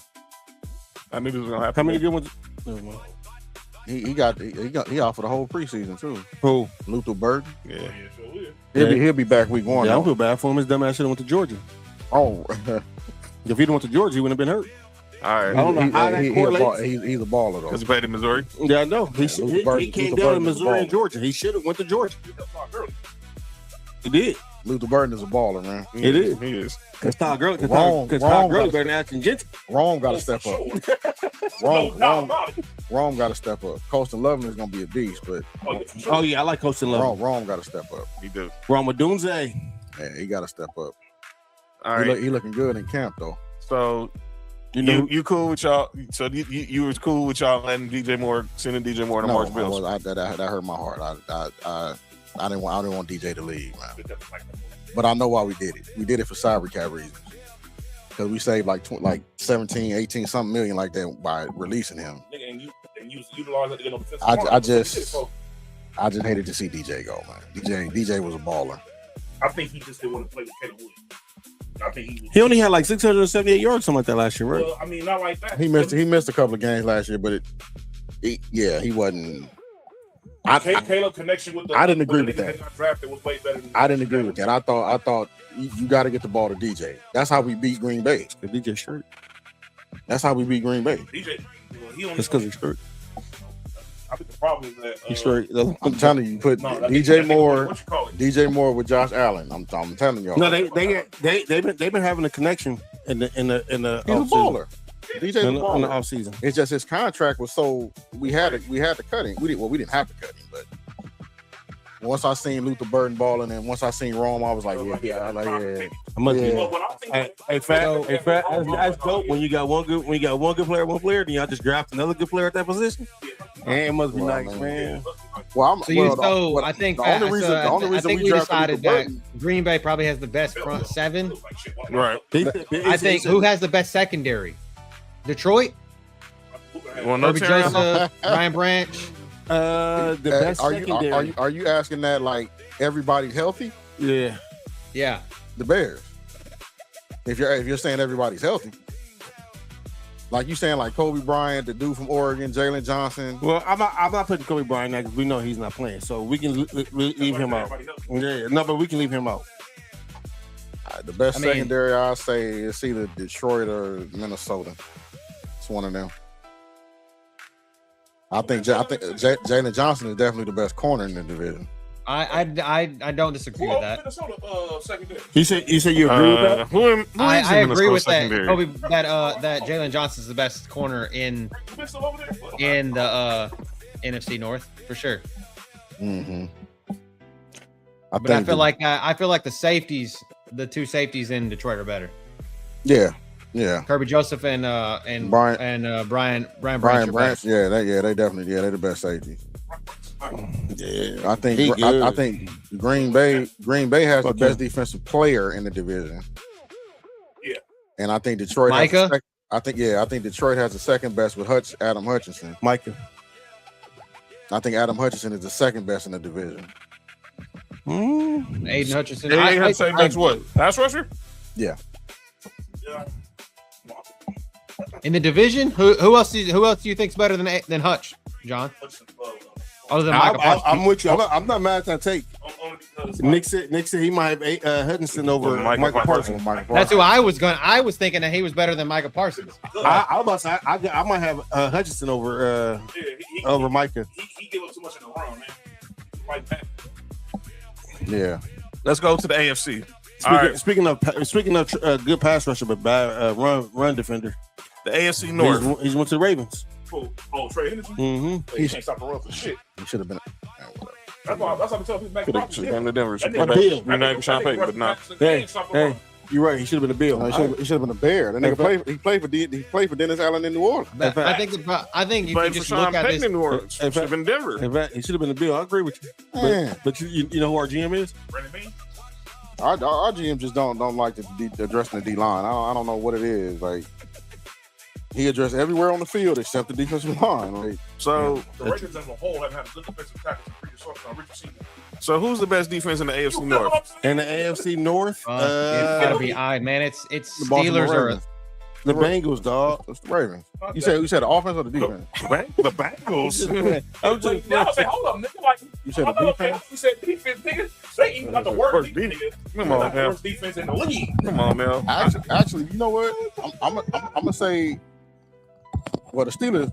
I mean, it don't matter who they normally have a good defense year in year Baltimore out. got the best defense in the AFC North, man. Well, it's not the same. Cleveland defense is good, though. I don't care what y'all say. Baltimore has the best defense in the AFC North. Sure. If Madubuike doesn't play, no, they don't. Cal Hamilton cannot run the defense by himself. That's true. From Notre Dame. Hendrickson is not going to be the same. Hendrickson is not going to be the same. Hey, let me tell you something about Henderson, bro. He might not be the same, but he gonna give you about 16 and a half of them. Oh yeah, I'm not saying, but I'm saying he's gonna give you 16 and a half of them. And that's what was connected. Three best players. That's about pressures. Yeah. Their three best players on defense are You can't stop the run. Cal Hamilton. because Matabike, we don't know if he's going to play. They keep saying they don't know if he's going to play. Roquan, Hendrickson, and Kyle Hamilton, and then you have the upstarts and Starks and Malachi Starks. It made no sense. Nate Wiggins got hurt Georgia Bulldog. Another Georgia. Hey, you can see Georgia all over the NFL in a minute. You know what I'm saying? He should be in Chicago. And then Marlon Humphrey. I feel like Marlon Humphrey is just overrated. He's just okay. Overrated. Yeah. Who's overrated? Marlon Humphrey. Oh yeah, for sure. Yeah, that nigga. And then Nate Wiggins is hurt. So Nate Wiggins got hurt. Cleveland. Nate Wiggins. Nate Wiggins got hurt today. Cleveland will suffer defensively this year. What up, JT?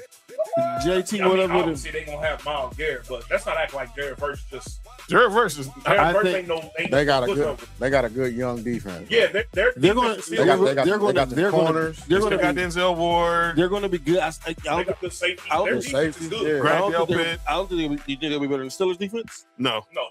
Schlesinger, the middle linebacker, the white kid for Cleveland is really good rookie too. Year. Yeah, he's really good. Yeah, he's really good. Carson Schlesinger. The one from Michigan. Oh yeah. Is that the one they drafted from Michigan? No, the one linebacker. The one rookie of the year last year. Yeah. My boy from Notre Dame still playing for them. Who? The linebacker, number 6. Notre Dame? Yeah. That nigga hurt. He's still hurt. He's still okay. Yeah. Oh, you talking about Jeremiah Owusu-Koramoah? Yeah. He's Jeremiah Owusu-Koramoah. I call him number 6. Yeah. He said gonna say his name. I call him number 6. John said Jeremiah Suwu and who else? Yeah. There's no way. They got a young defense though. They got a good young defense. They're gonna be on the field a lot. Who's their coordinator? Who? That's another thing too. No, they coordinator. They all no Jim Schwartz. By the way, why did nobody hire Jim Schwartz this offseason? You don't even want to know the answer to that question. My bad, Mark. And he's still out there. That's the cold part. That's the cold part. He's still out there. Right. That nigga won't have a job next year. There's no way. That nigga, he don't have a job he don't want to. Right, so I think he's taking a paid vacation right now. He's taking a paid vacation right now. All these niggas that need defensive coordinators and nobody hollered at Jim Schwartz. Consultant. That's crazy. Senior assistant. That just chilling. Just sitting in the booth with the defensive coordinators. Chilling. He must have had like some low ball offers and be like, nah, I'll sit out this year. And he probably like, the Browns are probably still paying them the last year for Steele. Mark. For those who don't know why Mark walked off the set right now, Jim Schwartz was the defensive coordinator the year before the Bills hired Rex Ryan as their head coach. Rex Ryan. And the Bills had the number 1 defense in the NFL. They hire Rex Ryan. Jim Schwartz goes to the Phillies and to the Eagles and win the Super Bowl as their defensive coordinator. That nigga immediately became trash the moment Rex Ryan walked to the Bills. Hey man, I'm realizing something at this point in my life. What's that? Nah, my football teams don't want to win no more. Mark, well, Georgia don't want to win because they don't want to fire Mike Bobo. Mark, I done already told you with that what it is with that. Y'all done had too much success with Mike Bobo, bro. You don't have too much success with him. Cody's a Georgia fan too. How long ago was that? I'm just saying, bro. When in fact, last year we had a talent to win the championship. We ran bubble screen 78% of the game. I understand. No, you don't. Then you should understand why you should be fired. God damn. Y'all made it to the playoffs, right? Yeah, we should. Yeah, we should. And Mark Bobo got to be fired. That's what I say. He don't want to win. Kirby Smart don't want to win. He didn't want to fire Mike Bobo. I get it. But hey, Mark, didn't y'all win 2 chips with Mike Bobo? No. Todd Monken. Todd Monken was off his so Bobo ain't won one? No. Oh, no. Get Mike Bobo the fuck up out of here. Yeah, I hear that. Yeah, that was Todd Monken's. I hear that. Get Mike Bobo the far away from Georgia. Him in the center. Him in the center. They had a prediction on y'all too. They said y'all gonna get to the college football quarterfinal. They said that's how far y'all gonna get. Yeah, I know because we were. And you guys forget who our defensive coordinator was too. One Dan Lanning. So that's kind of the problem. Defensive line, but y'all used to. Mm-hmm. Fucking bullshit. Y'all have for like 6 years. It's crazy. All right. Yeah. Before we had Mike Bobo. So let's rank. Who's the so I know, right? Who are the top? So let's say who are the Kings of the North? Who are the top 4 defenses in the AFC and NFC North combined? For me, I got Ravens, Steelers, Browns. That's it. There's not a fourth defensive team in there. Yeah, I got. Are you talking about in the AFC North? Yeah. You talking about AFC? Both. We're doing combined. We're combining. okay. We're combining like we did last week with the receivers. Now I'm gonna say Ravens, Steelers, Browns, Green Bay, and The Browns Detroit. defense better than Green Bay? no Rashawn Gary. Now he's in Dallas. Oh, they just signed Quentin Williams to a new. Man, Wow. Rashawn Gary. Dog. Rashawn Gary couldn't rush the passer. Wait a minute, I might put Green Bay third behind Baltimore and Pittsburgh. I do too. And then I got y'all right after. Well, I got y'all before them. I got Cleveland. I got y'all and then. I got Cleveland and Detroit ahead of us.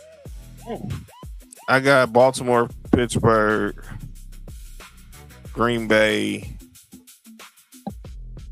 and then I'm gonna go with Detroit. Mark. I got Baltimore, Pittsburgh, Bears, Steelers. Bears, Browns, Green Bay. Cody. I got Steelers, Baltimore, Minnesota, and Detroit until they. I need the Bears to be healthy. The Bears are all. If this is I need that too. Health thing, then they're in the top four. But they're not healthy.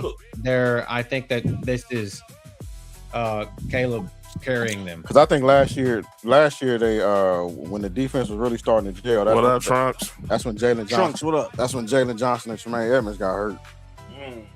I mean, I like the Steelers, man. I feel like their secondary is really good, and your boy Jaquan Brisker's on that team. So I know, signed a 1-year deal with him. And then I like Joey Porter's son. I like Joey Porter Jr. too. And Asante Samuel Jr. is on that team now too. So that's another person the Bears could have drafted. Asante That's somebody anybody could have signed last year. Yeah.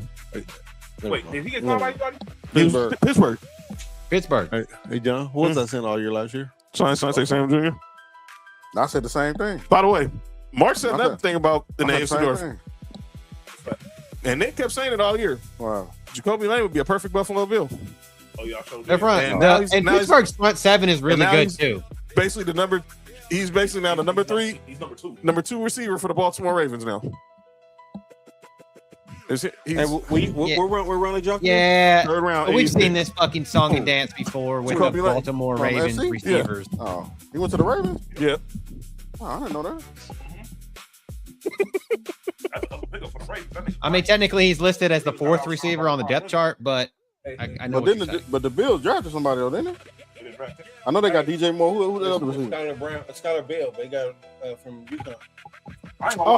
Jacoby Lane was wide receiver 2 for like 2 he's both good teams. Even with Skylar Bell, not bad though. I've been saying Jacoby Lane, welcome to the Bills for the past 2 years. Yeah. But I forgot we had Brandon Bean. He don't like helping the team win.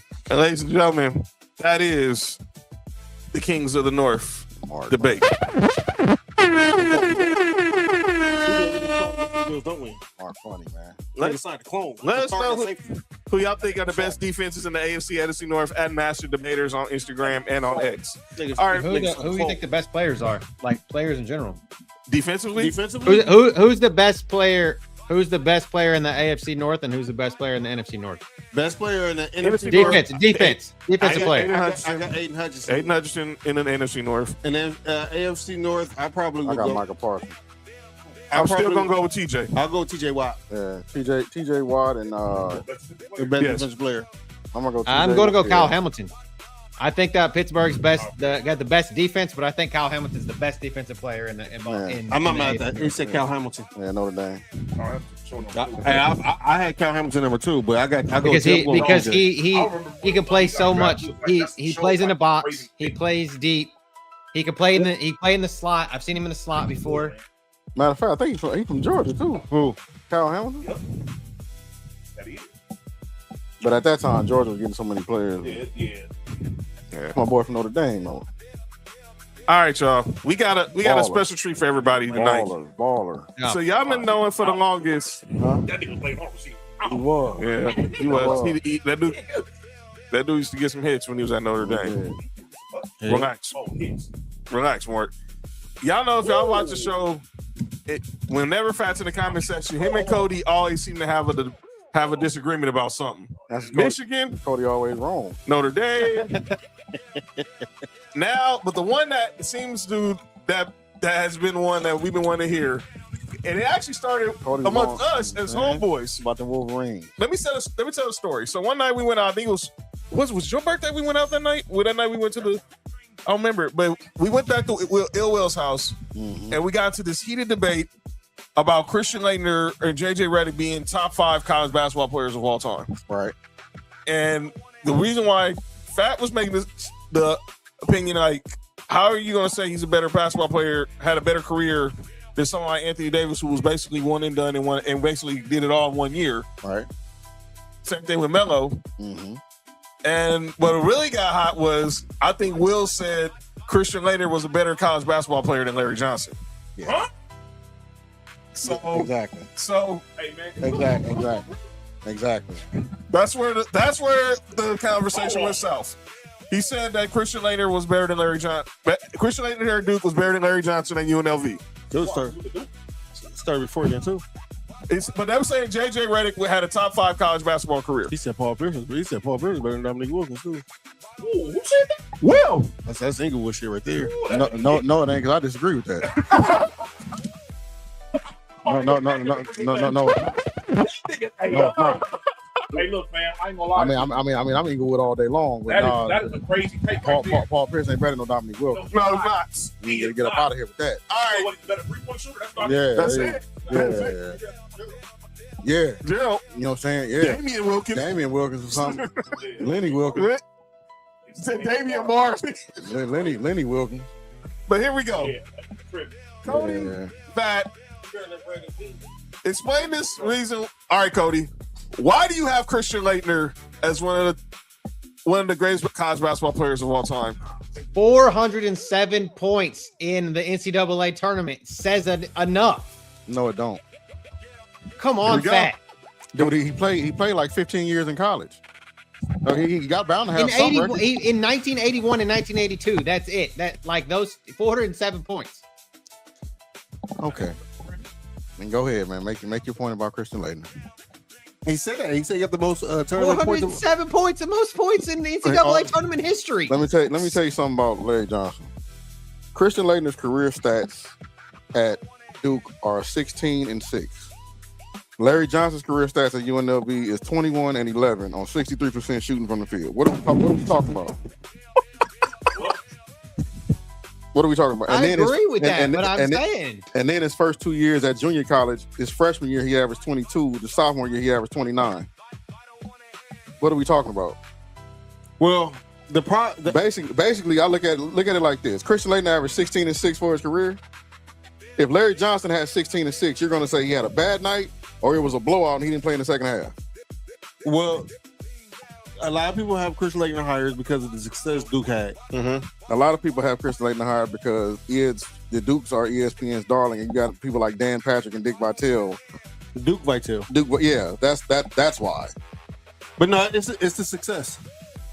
So we're not going. So when they bring the success up, right? Do anybody bring up the fact he had Grant Hill over there too? Well, Bobby Early. The first 2 years he didn't have Grant Hill. Yes, he did. No, he didn't. Grant Hill came when he was a junior, right? A junior, right? Yeah, the first 2 years when they lost, they didn't have Grant Hill. So when they won, they got Grant Hill. They had Grant Hill. Yeah. All right, conversation over. Another thing. He was still a baller. And another thing people don't realize about the UNLV team, if you look at the Duke teams, UNLV, Larry Johnson didn't have no 5-star recruits. The 2 years that Christian Laettner was that won championships, he averaged 19.8 and 21.5. Yeah, I'm not saying he wasn't a good player. Grant Hill. Just don't bring him up with Larry Johnson. That's all I'm saying. They play head to head twice too, right? Yeah. Well, the game when it wasn't fixed, UNLV blew Duke out. They won by 30. That's still the biggest margin of a championship game ever. Yeah. And then when the scandals got involved, Mm-hmm. And if you go back and watch it, that game, that phantom fifth foul that they put on Greg Anthony, but whatever. Now, listen. And all I'm saying is this: Grant Hill, 5-star recruit. Bobby Hurley, 5-star recruit. Who was a 5-star recruit on UNLV? Anderson Hunt was not a 5-star recruit. Wasn't, no. Greg Anthony was not a 5-star recruit. Stacey Augman was a baller, but he wasn't a 5-star recruit. Well, 2 times, yeah. You know what I'm saying? And then David Butler, he wasn't a 5-star recruit out of high. He went to JC, but he was the number 1 JUCO player before he got to UNLV. So you can make it. I mean, you know, and again, y'all and people that say Coach K is a better coach than Tark. Yeah. So, but all that didn't mean nothing when they played in the national championship game. Boomling's up on 30. Listen, you ain't got to convince me. I got Larry Johnson. You know what I'm better. saying? I don't see. Yeah, I never understood. And I don't think it was really that close. It's not. It's really not. It's not that close. Larry had Grant Hill. I mean, bro, stop it. The dude averaged. Stop it. Now, I know people gonna say that was junior college and all that. Let Larry get because first of all, Larry wasn't even supposed to go to UNLV. Out of high school, he was a 5-star recruit. He was staying home in Texas. He was going to go to SMU, but he had a problem with the SAT score, so he was Prop 48. So that's how he ended up going to Odessa Junior College, where her freshman he averaged 22, and then sophomore he averaged 29. What are we talking about? So Trump said, so he put up those numbers with 5-star recruits on this team? Who? 16-6. 16-6. No. That was his career. We're not gonna do that. His last 2 years, they won championship. He averaged 19 1 year, then 20. Yeah, he was a baller. 21 and a half. And 21 and a half. He was a baller. But it's not. But it's not a coincidence that he didn't win until Grant Hill got there. Because of the year that UNLV beat them by like damn near 50, Grant Hill wasn't on that team. And the year before that, Grant Hill wasn't on that team. I know they probably lose by 25. Because Stacey Augman is locking that up, but I don't know if he's locking Grant Hill up. He locking freshman. He the freshman Grant Hill. He locking up. I don't know if he's locking any Grant Hill up. No, he's locking freshman Grant Hill up. He's not locking Marcus. Grant He's Hill up. Marcus. Marcus. Stacey Augman. Marcus. I like Grant Hill. Here we go. Here we go. He's not locking Grant Hill. Mark. He's not locking Grant Hill up. Mark. Grant Grant Hill. He might like Grant Hill up down. Mark. Grant Hill. Grant Hill was not Grant Hill. A healthy, active Grant Hill. Mark, there was no point in Grant Hill lock. Mark. Grant Hill's getting locked up. Mark. Grant Hill. We see Pippen not lock this nigga up. What we talking about? Mark. I'm talking about a freshman Grant Hill. I'm not talking about Grant Hill with the Pistons. And he stepped on Duke. I'm talking about the 17. He stepped on Duke. It was the best. So Mark. So let me get this straight. 17-year-old Grant Hill ain't developed, ain't put on no body up, nothing. He's just gonna come in there and just run all over junior Stacey Augman. And let's say he was running all over. It just wasn't gonna be no clamps.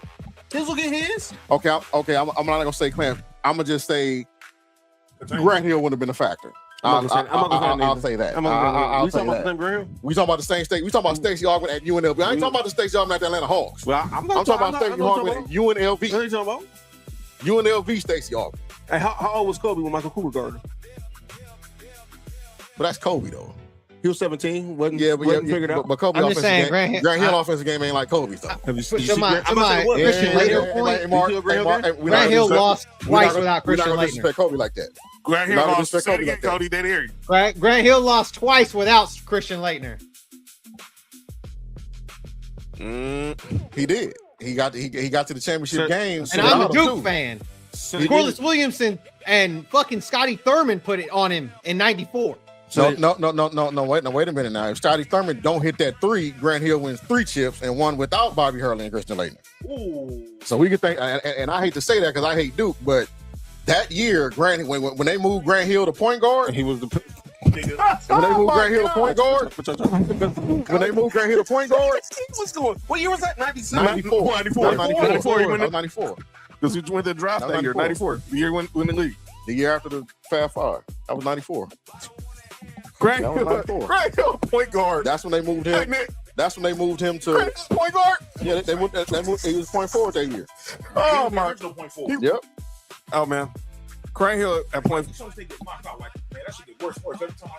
But he lost in 93 in the mid in the never nowhere else. Nowhere else. Bobby Hurley. What happened? Yeah, that was when Jason Kidd beat him. Excuse me? What y'all saying now? What y'all saying about the guy the point guard? That was Jason Kidd. Oh, when he had triple double? Huh? He did. Okay.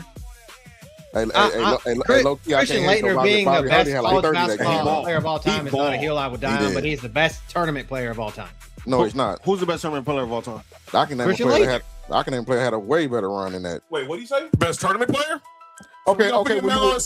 When you say tournament, no. That's 1 year though. But that's 1 year though. When you say tournament, you mean like totality? Yes, that's what he said. Yes. Okay, well, whatever. Okay. He said whatever, because Glenn Rice in '89 is whatever. Never mind. Glenn Rice in '89 averaged over 30 for the whole tournament. So and he had ballers on his team. Would you have Christian Laettner? Where you have Chris Laettner as top college player that we've seen? Because I'm not going all time because Lou Alcindor. I say I'll put him top 10. I'll be respectful. I'll put him top 10. Top 10. Cody, where you at with JJ Redick? All time? Yes, his career. Well, he ain't even top 5. Never mind. Because this debate really started when they was trying to argue that JJ Redick. What was it? Was Bass saying that JJ Redick was better than Michael Beasley at Kansas State? Man, JJ Redick might be 5th. Wasn't it that, Mark? JJ Redick might be 5th on Duke's list. Whoa. JJ Redick ain't better than Grant Hill. I have him third. I have JJ Redick third. I have JJ Redick third. Bass that's where this debate. This is a part where this debate started with Will and Bass. I don't know. They were trying to say that Michael Beasley, trying to compare JJ Redick's score to Michael Beasley. I don't know. Remembering JJ Redick though. I know how good JJ Redick was. I know how good JJ Redick was. And Chicago having number one. That nigga Michael Beasley been number 1 overall pick. I'm sorry. While we talking about Michael Beasley, is JJ Redick in the top 5 just Duke player? No. Yes. Christian Laettner, Grant Hill, Christian Laettner, Grant Hill, Jason Williams, Bobby Hurley. Yeah, he better than Bobby Hurley. Hey, Mark. I have him third. Bobby Hurley off the NCAA leader in assists. How many player of the years do JJ Redick have? You got 2 of them, don't you? I believe you got 2. I believe you got 2. I think you got 2 of them. Hey, Mark, I don't know if I can put. I don't know if I can put him. Are we putting JJ Redick over Elton Brand? All Americans. No. Hold on. AP Player of the Year. A Wooden Award. How many player of the year he have? Wait. He won AP Player of the Year. One AP. One AP Player of the Year. 2. He didn't have 2. 2 Wooden Awards. He has 2.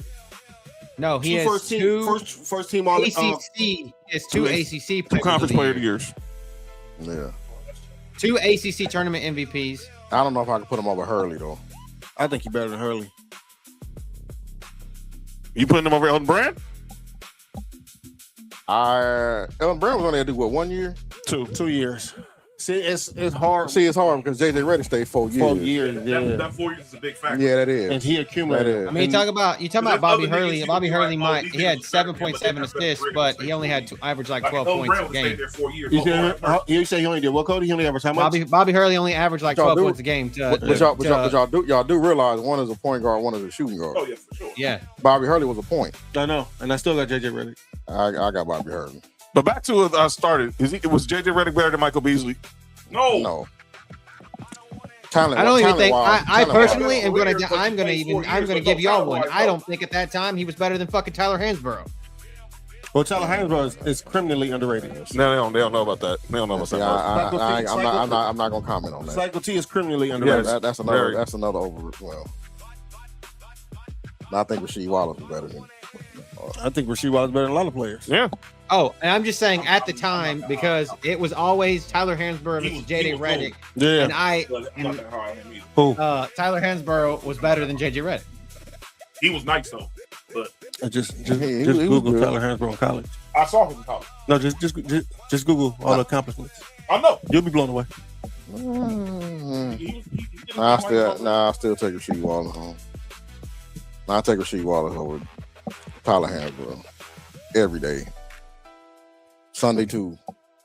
So I got fat here. I got another one I got to bring up that sparked a lot of debate in our group chat. Oh shit! Which one is that? The ace. Who's the greatest point guard to ever come out of the Calipari system? Derrick Rose. Derrick Rose and John Wall. With NBA careers? No, college. Strictly college. Strictly college? Yeah, because this all started. Remember when Kendrick Perkins was saying that Darius Acuff was the Dewan Wagner, Tyreek Evans. I'm gonna say definitely Derrick Rose though. I'm gonna say Rose and John Wall. People forget how good John Wall was. John Wall was amazing. So this debate started, Nick, because Kendrick Perkins said that Darius Acuff was the best guard to come out of the Kyle Park system, and he probably put the best numbers in his system. That's it. He wasn't better than Derrick Rose. He wasn't better than John Wall. He wasn't better than Dewan Wagner. I'm not putting him over there. I'm definitely not putting him over Derrick Rose. Derrick Rose is over there. Yeah, I'm not. Come on now. Derrick Rose was just, what about Tyreek Evans and John Wall, bro. This nigga John Wall was crazy. John Wall. This nigga doing 360 with left-handed. Like Tyreek Evans and Memphis over Darius Acuff. That's debatable. But Derrick Rose and John Wall, I don't think that's just not debatable for me. I've seen Dewan Wagner ain't either. Yeah, Dewan Wagner was. Damn, I forgot about Dewan Wagner. Dewan Wagner was sick. Dewan Wagner was. Yeah, he was cold. Dewan Wagner was cold. We talking about post John Wall. We can start talking Eric Bledsoe's. I was gonna talk about. Didn't Eric Bledsoe play with John Wall there? Yeah, he was his backup. Eric Bledsoe was actually a top recruit. They got him over there, and he won't be their starter. But then John Wall committed. They was like, "All right, Eric Bledsoe, we holler at you later." And then they after John Wall, they got Brandon Knight. SGA, Devin Booker. Nigga, they had a lot of Tyrese Maxey was on. Tyrese Maxey. Devin Booker was on the bench. I'll say this: Darius Acuff was better than probably all them you just named. Right, college for sure. Yeah, I put him over all them you just named. But Derrick Rose, John Wall. Yeah. Well, he was. In college, yeah. College, yeah. Derrick Rose, no, bro. That was something different. John Wall was too before them injuries, because you seen what John Wall did with the Wizards and at Kentucky. Now he underachieved at Kentucky, because I think him and Boogie. You got him and Boogie. Y'all should have went a little further than. I think Boogie blamed that on himself. Yeah. He said like he wasn't like mature enough. Acuff's nice though. He said he learned a lot from. Shout out to Boogie. He just does not look that tall in person. Do y'all put when players have 1 year college up with like people who had like longer careers? That's the question. That's really the spark of the debate. That's the debate. How you gonna tell me Melo? Because you can do two things with that. Right. Because if the person that played 1 year and you do a person that played 4 years, that person that played 1 year, you can project. You know what I'm saying? You be like, well, what if this person stayed in college 3-4 years? What records would he have? Yeah, like we just did with Elton Brand. Because like Beasley was what, 28 and 11 or something like that. Durant was like 25 and 11. Melo said, "Okay, I'm fresh out of winning the national championship at Oak Hill, then I'm on the national championship at Syracuse." Yep. When Melo, who was the four of the starters on that team? Jerry McNamara. Exactly. No. They had a King Ward that was he went. I know we think about Mark, that offense ran through Melo. No, Melo was the best on the team, but McNamara was his jumper was crazy. Yeah, he was kind of like a Hakeem Ward. Ward was a very good complimentary. I'm not. He was a complimentary player. But I'm not saying that. No. Melo's easily the best player on that team, but I'm saying they had a good team around him. Melo said, "Give me the ball up over here." He sure did. He said, "I'm at this elbow right here." Right, every time. He said, "I'm at this elbow." Yeah. It's just hard for me to compare somebody who was in college for 1 year. Like it's hard for me to compare like a Melo or Michael Beasley to somebody like a Tim Duncan or what I'm saying. It's hard for me to do that. Like I kind of stay away from that. Full careers. Yeah, I kind of stay away from that. Now, what if you add a nigga like Anthony Davis? That's where I was going to go. Because that's a nigga who did a lot. He did everything in 1 year. He was one and done. One and done. He did everything in 1 year. But the thing is, so did Michael Beasley. I'm not talking about winning a championship. I don't care about that. I'm talking about the individual. So now the one and done, you got Beasley, Durant, Melo. I will compare them. Who's the best one and done player? One and done player, yeah. But it's hard to like compare them to like the people who got like 3 and 4 years. I would like the 1 and 2 year players. I can do that. All right. Then the 3 and 4 year players, I would do that. It seems like it's easier to compare. It's easy to compare to 3 and 4 because like some of them 1 and 2 niggas are so good they didn't need a 3 or 4 years. But that's what Fat always say. Because Fat would be like, Like Michael Beasley. Like Michael Beasley He didn't be there for Michael Beasley didn't even need the full 1 year. He could have won after the first month. Yeah. Really could have. Really could have. Larry Johnson. That nigga was stop blocking. That nigga was like damn near 4 blocks a game. Larry Johnson could have came out of JC. Larry Johnson didn't college either. Yeah, for sure. Larry Johnson came around at a time where everybody was going to college. Yeah. And he said, I'm going to play with this gold tooth in my mouth. Yep. So I played this gold tooth in my mouth with the part down the middle right here. All right. Final debate before we get to calling out names. And I have to do it. Oh, Lord. Here comes some bullshit. Cody. Why the heck do y'all beef so much over Notre Dame? Because Cody's a hater. Oh, we got another Notre Dame hater in here too. Well, he understands why. I'm a USC fan. It makes a lot of sense. He's SC, so Yeah, I makes a get lot of that. sense. Cody's just a Notre Dame. He's just a hater. Why do y'all beef so much over Notre Dame? He's a hater. I hate white people. That's why. He don't know. He don't know. He don't know.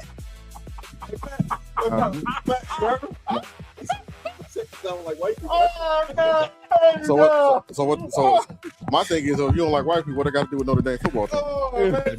He's playing, dog. It's an inside. It's a. Oh man, that's funny. I'll get canceled if I say it on here. Oh man, Cody is hilarious. I'm gonna get canceled anyway, so it doesn't Man, matter. so we all get canceled with that. That's just Notre Dame hate, man. He don't know no better. No, I grew up in you forget, Fat, that I'm originally from Arkansas, so I had to grow up in the Lou Holtz fucking dick riding. Let me stop you right there. So I love Lou Holtz, but at the same time, like I feel like he's okay. I was going to say because remember Lou Holtz used to coach at Arkansas. Yeah, I was going to say okay. But like he's like anybody that's attached to the University of Arkansas and you live there, you're supposed to like just milk them, and I don't, and I feel like that's part of the reason. And they also have like this second love for the place, and I hate it. That's just part of the thing. I hate it. I've always hated it, and I've just never put stock in Notre Dame because I always felt like they were a team of chokers.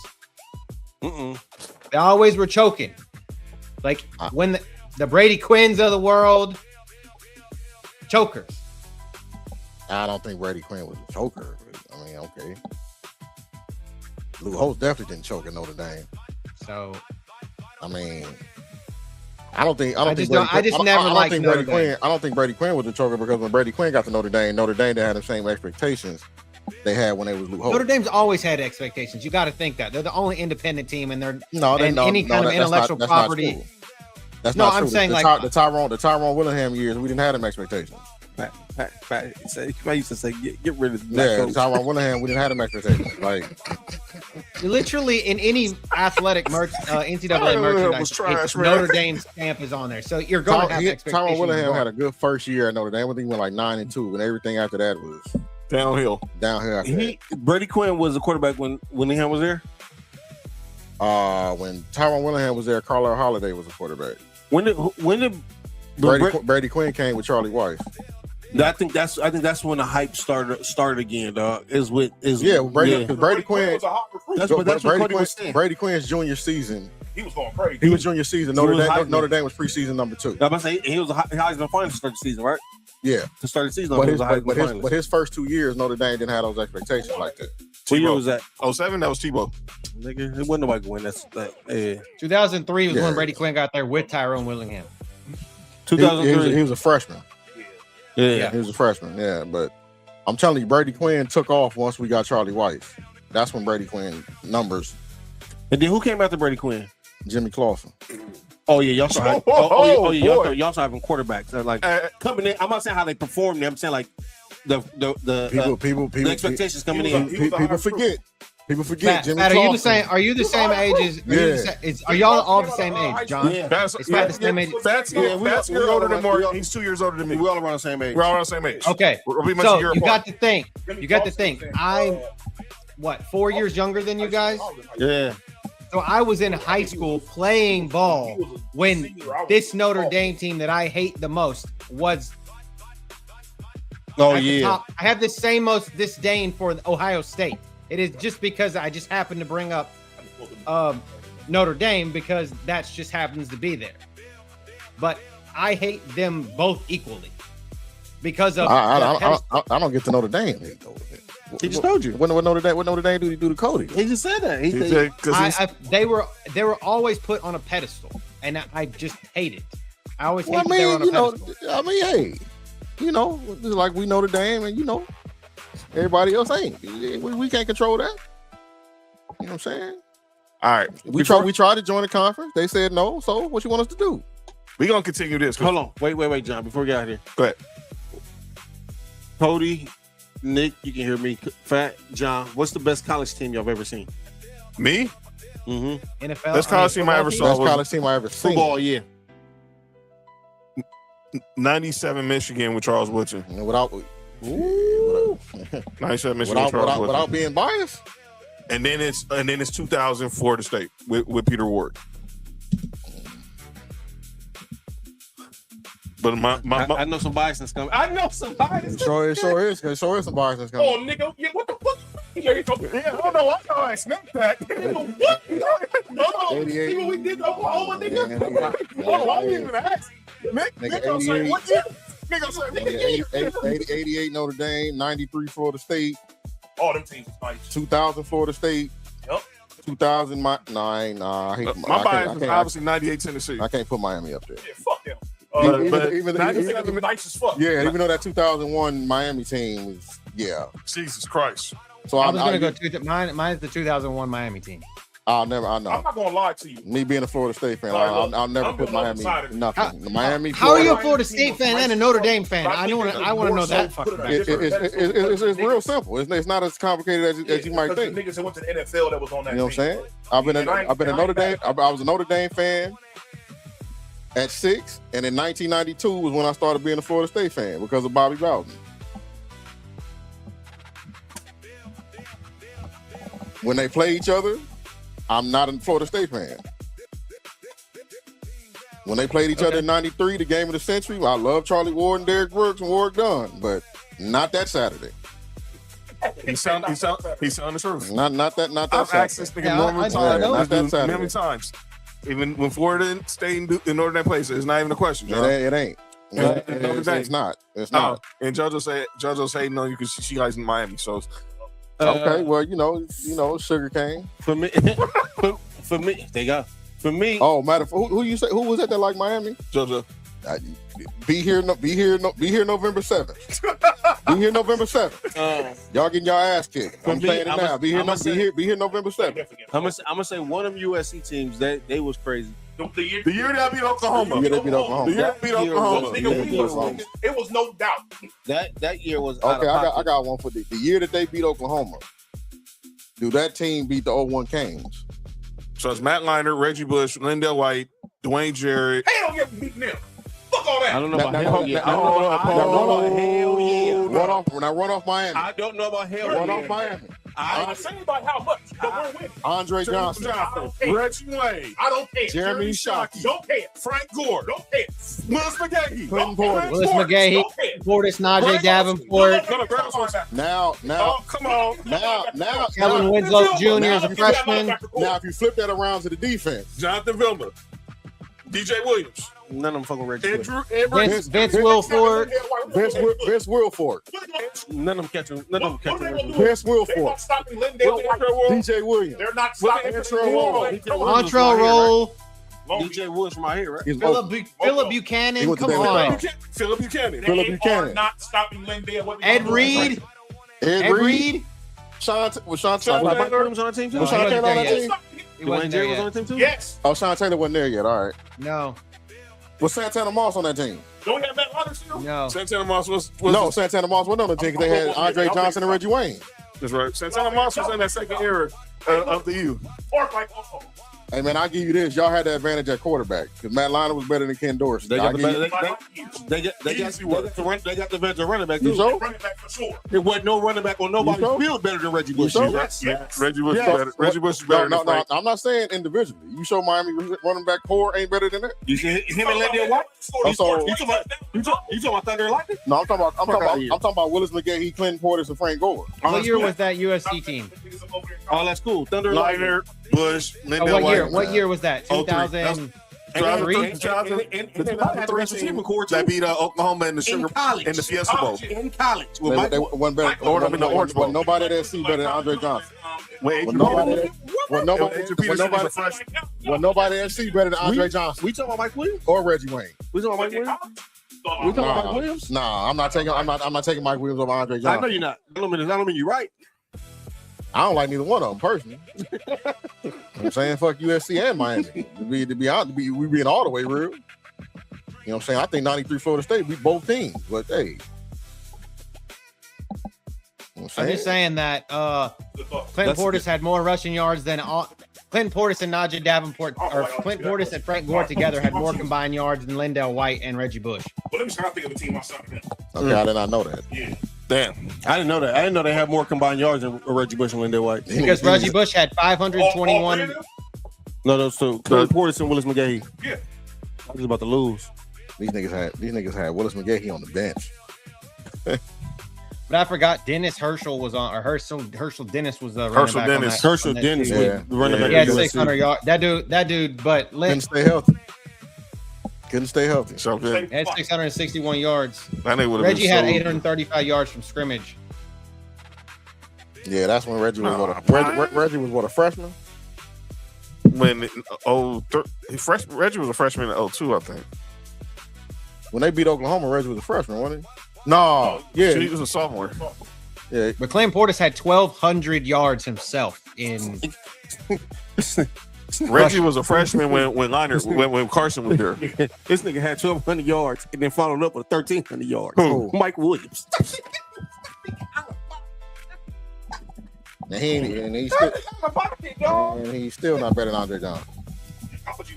Yeah, he's still not better than Andre Johnson. Hey, yo, man. Hey, Mike Williams out of pocket. He's still not better than Andre Johnson. That nigga was just a 6'5". This is fun.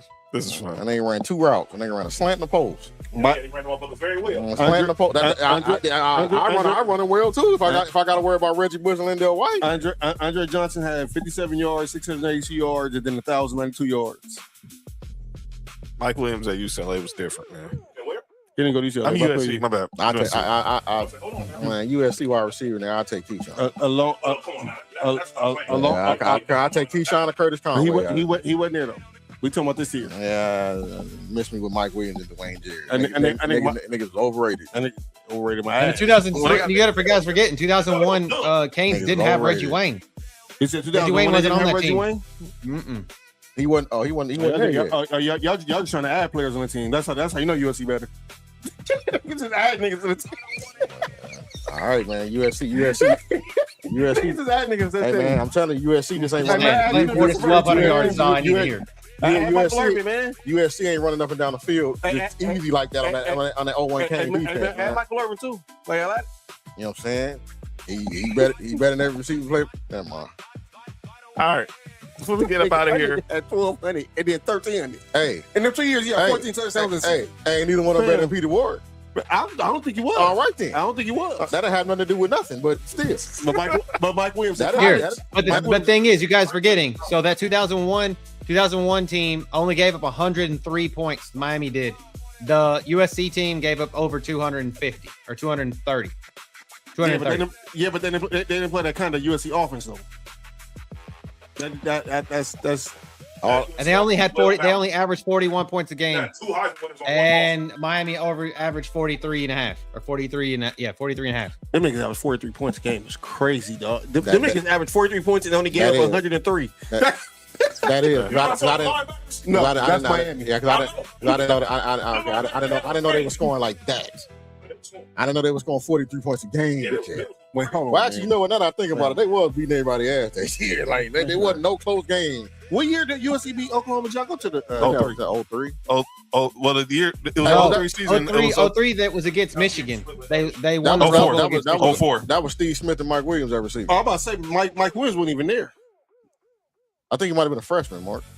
Mike Williams 04 was the year they beat Oklahoma was the 04 Fiesta Bowl. Mike Williams. Oh no, it was Steve Smith and Kerry Colbert. Mike Williams was there 2002, 2003. Yeah, it was Steve My boy Smith. Robert Wilkins said it was the 04 USC team that beat Oklahoma. 03 beat Michigan in the Rose Bowl and got left off the BCS champion. Yeah, Yeah, because y'all got left out the UCLA the BCS championship. That's the ain't that the year they split with LSU when Saban was there? Share the championships. Oh shit! What kind of stuff is that? Share a championship. I swear, share a championship with a Matt Flynn quarterback to LSU team. That's right. I swear I hate when USC LSU team that was quarterbacked by Matt Flynn. Man, them years were so tough when I hated when USC was good, man. I swear I hated that.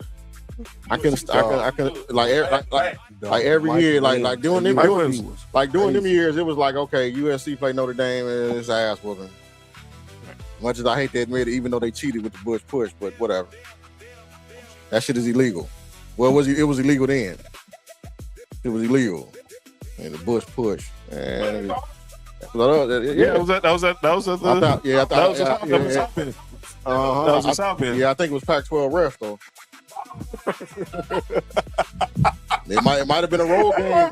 It might have been a road game, but I might have said a Pac-8 refs. Yeah, the referees might have been Pac-10. You know what I'm saying? Hey, you know what's so funny? We talking about USC receivers. You know who got the most yards in USC history?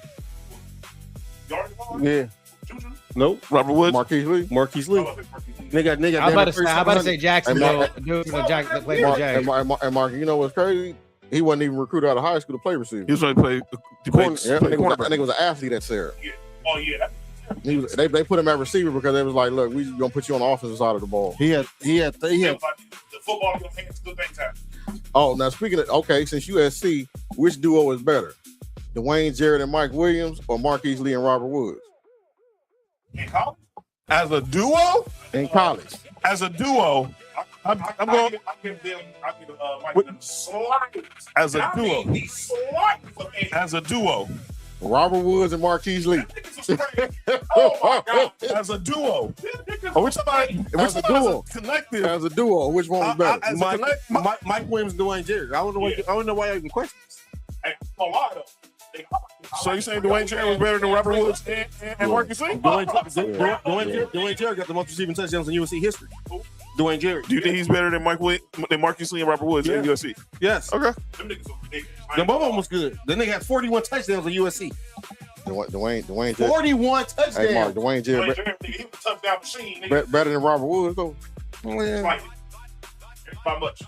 You was talking running one route. Who was throwing to them at that point? Matt Leinart. Oh, you talking about Marquise Lee? Was that Barkley or was that that was Barkley and Kessler? Who was that dude they drafted? John Davis. No, it was. You talking about Robert Woods and Marquise Lee? It was Matt Barkley. Wasn't that Mitch Mustaine? It was Matt Barkley, Cody Kessler, because they both went in the draft and because Robert Woods went in the draft in 2013 and Marquise Lee went in 2014. It was Matt Barkley and Cody Kessler. Hey, I got a question. You know, if all them USC receivers had all them stats, why we put Keyshawn over all of them? I don't know why I picked Keyshawn over all of them. Y'all like Keyshawn more? Because Keyshawn was number one overall. Y'all like Keyshawn more? That what brings up what Keyshawn did in the Rose Bowl. Well, it's because Keyshawn is a LA nigga too. So and Keyshawn didn't have no time on quarterbacks neither. Putting up the numbers. Yeah, even in the pro. Yeah, he you know. The quarterback he had was Brad Johnson. Now the one thing I will say about Keyshawn when he started talking about the pros though, he do think he a little better than what he was though. I'm like, Keyshawn, you wasn't that. You was an average possession receiver, bro. You wasn't in no Chris Carter, Terrell Owens. You know what I'm saying? You wasn't in that kind of class now. It's low-key like you. I think we just forgot. We got what? I just saw some shit that it's not like no more. It's definitely like this thing. Mike Williams, 11th in USC at yards and played there 2 years. He played 2 years at USC. I think some names need to get called out at this point. All right. I think we only got one. I think we got two names. Let's go and get to call down names. We got to continue this conversation. He benefited from one-on-one. You coming back here the first of the month because we got the preview college football. So I'm saying that now. September 1st. No, we can preview it right now. It's gonna be real short and sweet for me. All right. It ain't gonna be no long conversation. It ain't gonna be no long conversation. Here we go. You know what I'm saying? Ain't gonna be no long conversation. Here we go. We gonna be 12-0 undefeated, and then we'll see what we do in the playoffs. Here we go. That's all that is. All right. We'll be in the national championship game. What about RJ Sauer, a USC legend? I remember RJ Sauer. RJ Sauer was nice. I remember RJ Sauer. Johnny Morton was nice. Johnny Morton was good. Johnny Morton was nice. Curtis Conway was nice. You know who was good with y'all? Dude that played for the Lions now. Amaro I'm gonna say, bro. He was okay because y'all had Drake London and what you call it? what's the other receiver? The nigga that played for And USC had a lot of receivers that were supposed to be good too. Patrick Turner, Vidal Hazelton. I remember They had a lot of Vidal. Yeah, they were supposed. Yeah, I remember Vidal. I remember because Patrick Turner was from Tennessee. Yep. He was a 5-star recruit from Tennessee. Mike Williams went to the NFL and played tight end. Exactly. Well, not Mark. He ate his way to tight end. He did. Yeah. That's what Mike Williams got drafted as a receiver. And that nigga started eating, and all of a sudden he started looking like Ben Coates and shit. Yeah. Couldn't run, and then Dwayne Jarrett, he got to the NFL, and they found out he couldn't Pittman read. Jr. He couldn't. Michael Pittman Jr. Yeah. Yeah, Michael Pittman. They said Dwayne Jarrett got to the NFL. He couldn't read the defense. He couldn't read the playbook. You know who else couldn't? Who? EJ Manuel. Oh well. You have to think about the receiving. He was good at Florida State. We had these two tall ass niggas on the outside. Yeah. And we had the slot guy up over there. Yeah, just run a slant in the post. Nigga all day. And if you run it, here you go. yeah, and I'm just throw it to you. All right, y'all. Let's rip a new one into. Let's go ahead and kill LaShawn McCoy real quick. I should put Will on calling out names. Oh, you can. You can. AB should be can. on there though. For sure. Because hold on. Everybody This nigga said This might Odell sound Beckham crazy, better but route running than Jerry Rice. Jerry Rice or AB, man. Like, yo. Everybody. Nick, here. I'm taking AB. Can I? Yeah. Yeah. So again, Did you this just is say? why LaShawn McCoy is. AB should be on there though, because like, this might sound crazy, but Jerry Rice or AB, man. Like, yo. This where he fuck up. I'm taking AB. Can I? Yeah. What did you just say? Jerry Rice or Antonio Brown? I'm taking Antonio Brown. Keep going. I don't care. Yeah. Thank you guys for watching the Speakeasy. Boys out the mud. We got LaShawn McCoy. What? Bro, I'm not gonna get distracted. Yeah, y'all can't. All right, that's one. Two is y'all acting like. What am I saying wrong? What can Jerry Rice do that AB can't do? Jerry Rice got what 3 Super Bowls? All them niggas should find the Super Bowl. 22,000 yards. Fuck the Super He's Bowl. got- Jerry Rice He had 1,000 yard receiving season. 42, bro. Like 42. Yo, yeah, my man. You don't think AB can do that? See, I really do. that. Yeah, like really, bro. Like, I think the thing is niggas get caught up in like how pretty niggas games look like. So there's niggas more athletic than the nigga, of course. There's niggas that are faster. There might be niggas that have quote unquote better catch radius than him. Hey Nick, that's but no, funny. they're not better than him. Hey Nick, that's funny when people say receivers are faster than Jerry Rice. I never seen nobody catch him. It's the difference between you having regular speed and football. I never seen nobody catch him. Football speed is different. That's what I'm saying. Yeah, when you run a 40, it's different than when you have football in your hand. Yes. When we look at players like how they game looks, who ran routes prettier than Jerry Rice? That's one I would say. He's not better than Jerry Rice, but just a route running. You know about Chad Johnson? Chad Johnson might be the best route runner we've seen. Am I lying? That nigga route runner. His route running was elite. Route running was top. His route running was elite. Top notch. It was top notch. It just. I'm not saying he's better than Jerry Rice. It just went up there with Jerry Rice. I'm not saying he's better than Jerry Rice. And it went up there with Jerry Rice. They went up there with Jerry Rice. Yeah, but we're not talking about that. We're talking about this dumbass that said Antonio Brown Brown over Jerry Rice. And please. I remember nobody gave a shit about Antonio Brown. Because that's how I feel about the Odell. He had a cold 6-7 year stretch too. Have you seen Odell? I'm saying no one. I remember no one gave a shit about Antonio Brown until he ran that punt back and fucking bro kicked that Brian Mormon. When he mule kicked that pretty dude much. There's what I'm saying. That's when he got put on the map. He mule kicked old boy from Cleveland. Yeah. Played like 5 years. What happened? Nah, Cody was saying nobody cared about I'm just saying no one gave a shit about Antonio Brown as a Pittsburgh Steelers returner or I'm just saying until he kicked the shit out of Brian Mormon, and that's when everybody started watching Antonio Brown. I'm gonna say this about Antonio Brown. He was force fed the ball more than any other receiver we've seen. Yep, ever. And it's not no knock to him because he was good. But when you AB was nice, Mark. yeah, but when you get the ball thrown to you 25 times a game, you should put up When numbers. that Steelers team was throwing the ball 70 times a game. Yes, it is. Throw the ball to Jerry Rice 25 times. What happened? True. I say, huh? Hey, I Mark. say what now? Hey, Mark. I say what now? Mark. I say what You now? know what AB can say? What? AB can say, I didn't have the people around me Jerry Rice had. I didn't play with Steve Young and Joe Montana. And Roger Craig and Tom Rapp and Brett Jones. You know what Jerry Rice said? I was getting 1,000 yards at 42. I wasn't playing with them then. What are you talking about? But you played with Tim Brown, though. What Tim Brown was that? Tim Brown out of Notre Dame? Whoa. Yeah, Tim Brown was on the other side of that. Tim Brown was still Tim Brown. Tim Brown was on the other side of that. The Raiders. I'm not saying it wasn't nice. But what I'm saying is that's not the prime Tim Brown. It wasn't prime Tim Brown, but he was that wasn't the prime Jerry Rice either. And he still got 1,000 yards. So don't bring up you and Jerry Rice. What are we doing here? I didn't bring him up with Jerry Rice, Mark. Damn. I didn't bring him But up when with you Jerry force Rice, feed Antonio Brown, dog, his numbers are gonna be a little inflated. Hey, Mark, when you look back at that, were they force feeding him or was it he just got open? Marvin Harrison force fed? Yes. No, I don't think he was force fed. Yes. Before Reggie Wayne got there? Oh, you talking Yes. about? You talking about before Reggie Wayne? Yes. It balanced out when Reggie Wayne got there. Who Yes. was gonna pass the ball to besides him? Dallas Clark. Dallas Clark was good, dog. Dallas Clark was a good. He was a solid tight end. Yeah. But I think I don't think it was as much as far as AB being forced. I think they was just like, man, they had the Mike Bobo offense for him, man. Nigga, we had no, he ran routes. I'm not saying he didn't. He ran routes. A lot of them screen. You got They moved him around a lot. They put 129 him in the slot receptions and and everything. 136 receptions in back-to-back seasons. all costs. What happened? We figured out. Give him the Antonio ball. Brown, Yeah, give him the ball. 129 Give him the ball.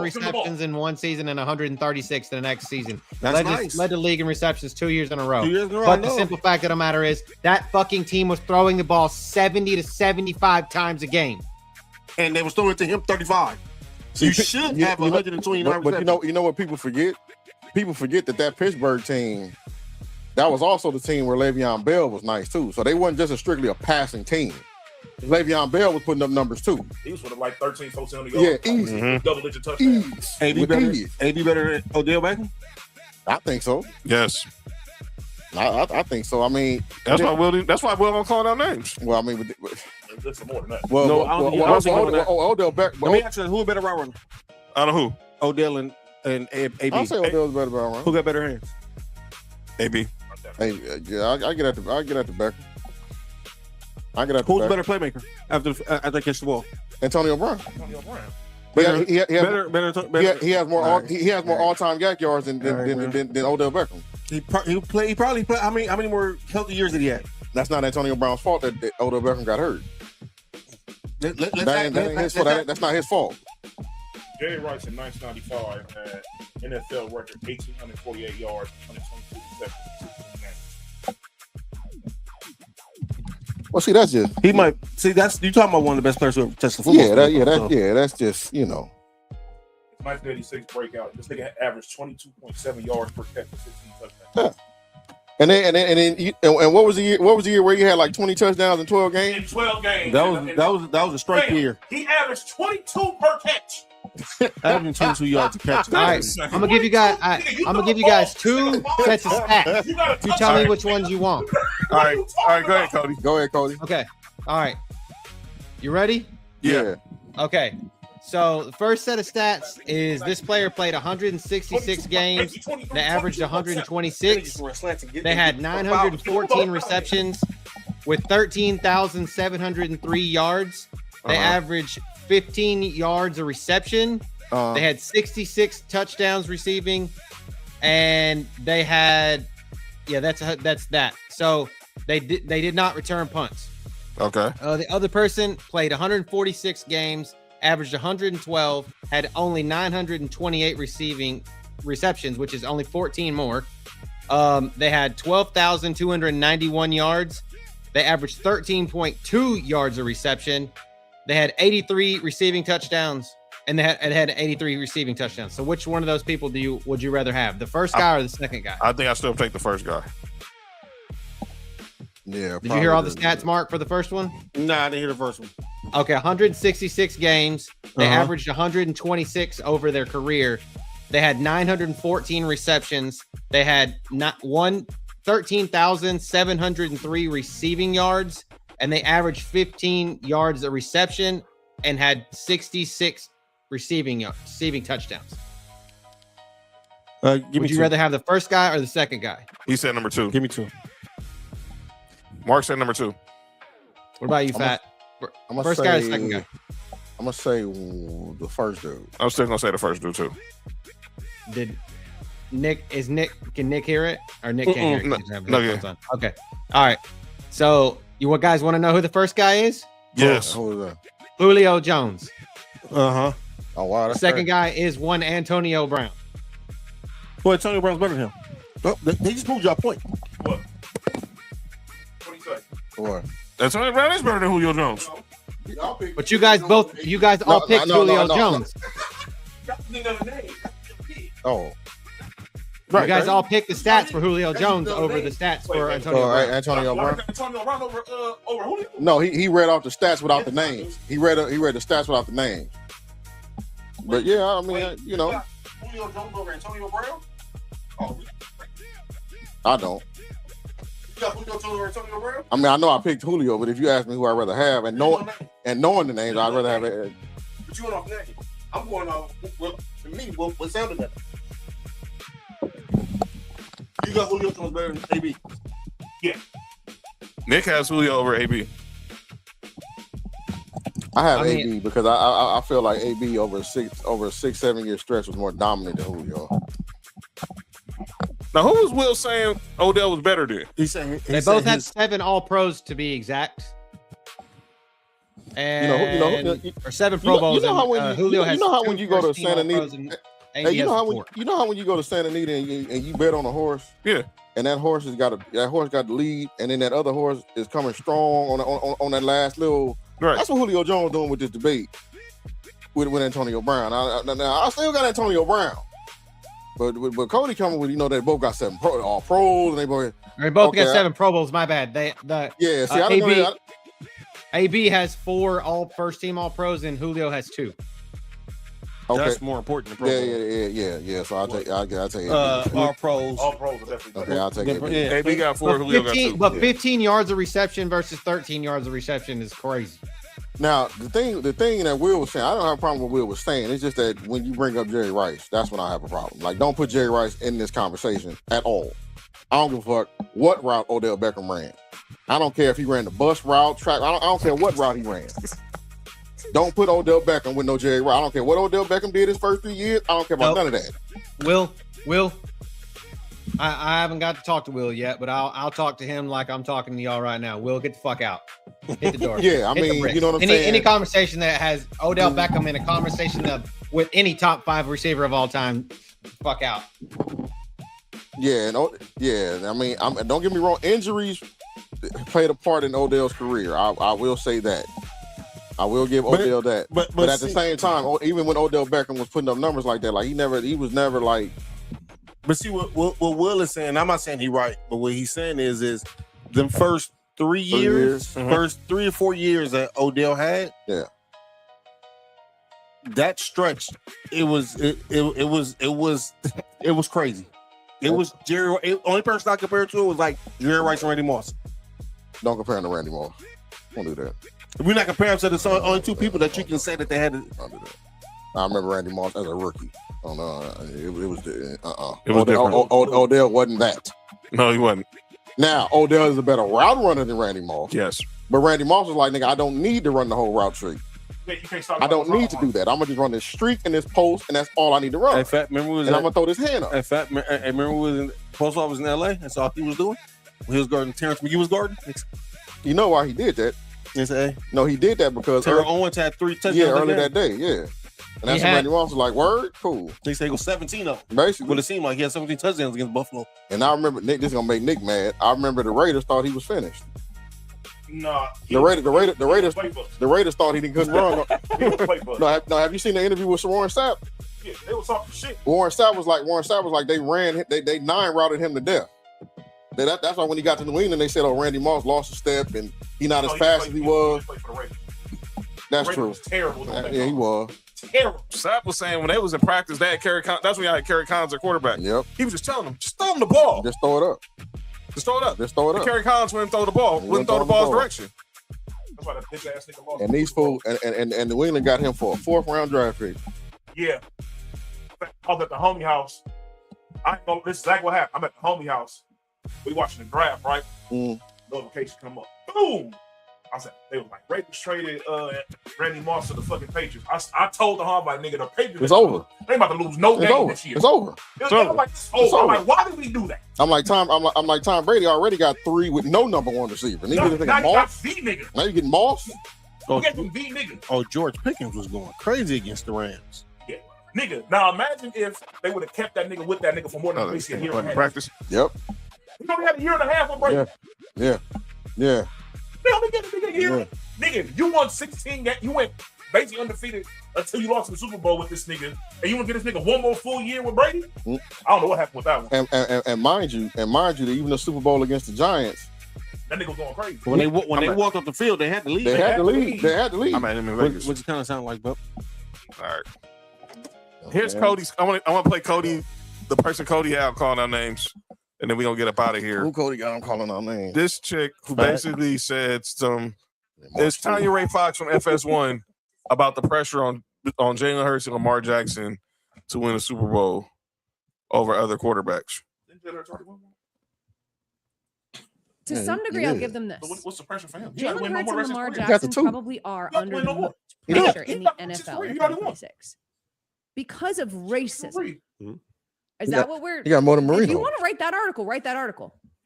That's it. Like, so if you're saying they're under the most pressure because we live in a very racist society where black quarterbacks are held to a standard that nobody could possibly meet, while Justin Herbert can just throw off his insufficiencies at any turn. Tanya, these two quarterbacks are guilty of one thing: quarterbacking while being black. Yeah. That's literally it. What? That's why they're always up with the most pressure, despite being the most overqualified. I'm going to tell you something else. It's not just QWB. It's not just quarterbacking while black. It's quarterbacking while black and not apologizing, not kowtowing to the media desire to see some weird frustration of gratitude. All right. Go ahead, Cody. Because I was trying to get triggered. Go ahead, Cody. So basically, and the more and more I listen to this, I think I understand what she's trying to say, but she's not doing a very good job of it. And I don't think homie, the bald dude, is doing. That's Cody Decker from the Fan.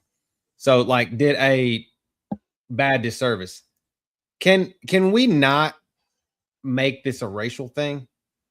Can we just say that Jalen Hurts is a mediocre quarterback, and then he's under pressure because he's a mediocre quarterback and hasn't done shit with a mediocre without that we thought that he was? Lamar Jackson, he shouldn't even be in the same conversation with Lamar Jackson. The only thing that's similar about the two is they're both black and they both run the ball. But Lamar Jackson is way better than Jalen Hurts, and we shouldn't have that conversation. I will say this about Jalen Hurts. Jalen Hurts, the year they won the Super Bowl and the year they lost, he stepped up in the playoffs. He definitely stepped up in the playoffs those years. Who? Jalen Hurts. Oh yeah. What about Jalen? He stepped up the year that they won the Super Bowl and the year when they lost the Super Bowl. He was you could say he was the best player on the Eagles. Both of them years. My point is they were trying to excuse, like, make this a bigger issue than what it was, being that the reason why he did. I get what you're saying. I get what you're saying, Cody. That's not the reason why. It's definitely more pressure on Lamar Jackson though, because Lamar Jackson has nothing else left to prove. He got 2 MVPs, could have had 3.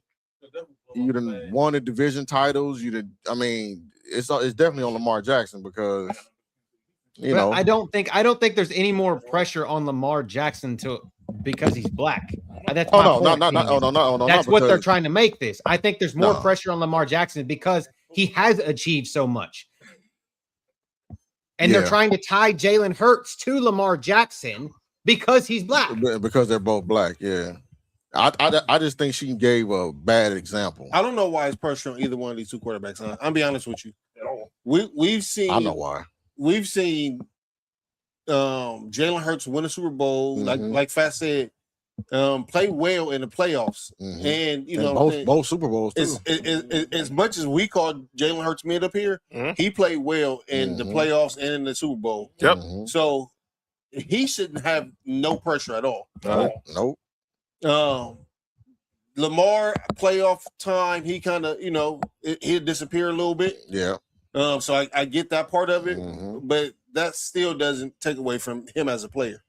No, we ain't gonna act like the teams he lost to weren't like teams that either. I'm gonna going to the championship, going to AFC championship. All that's cool, but I'm gonna tell you this: if your defense stop Kansas City on only 14 points, you should win that game. I agree.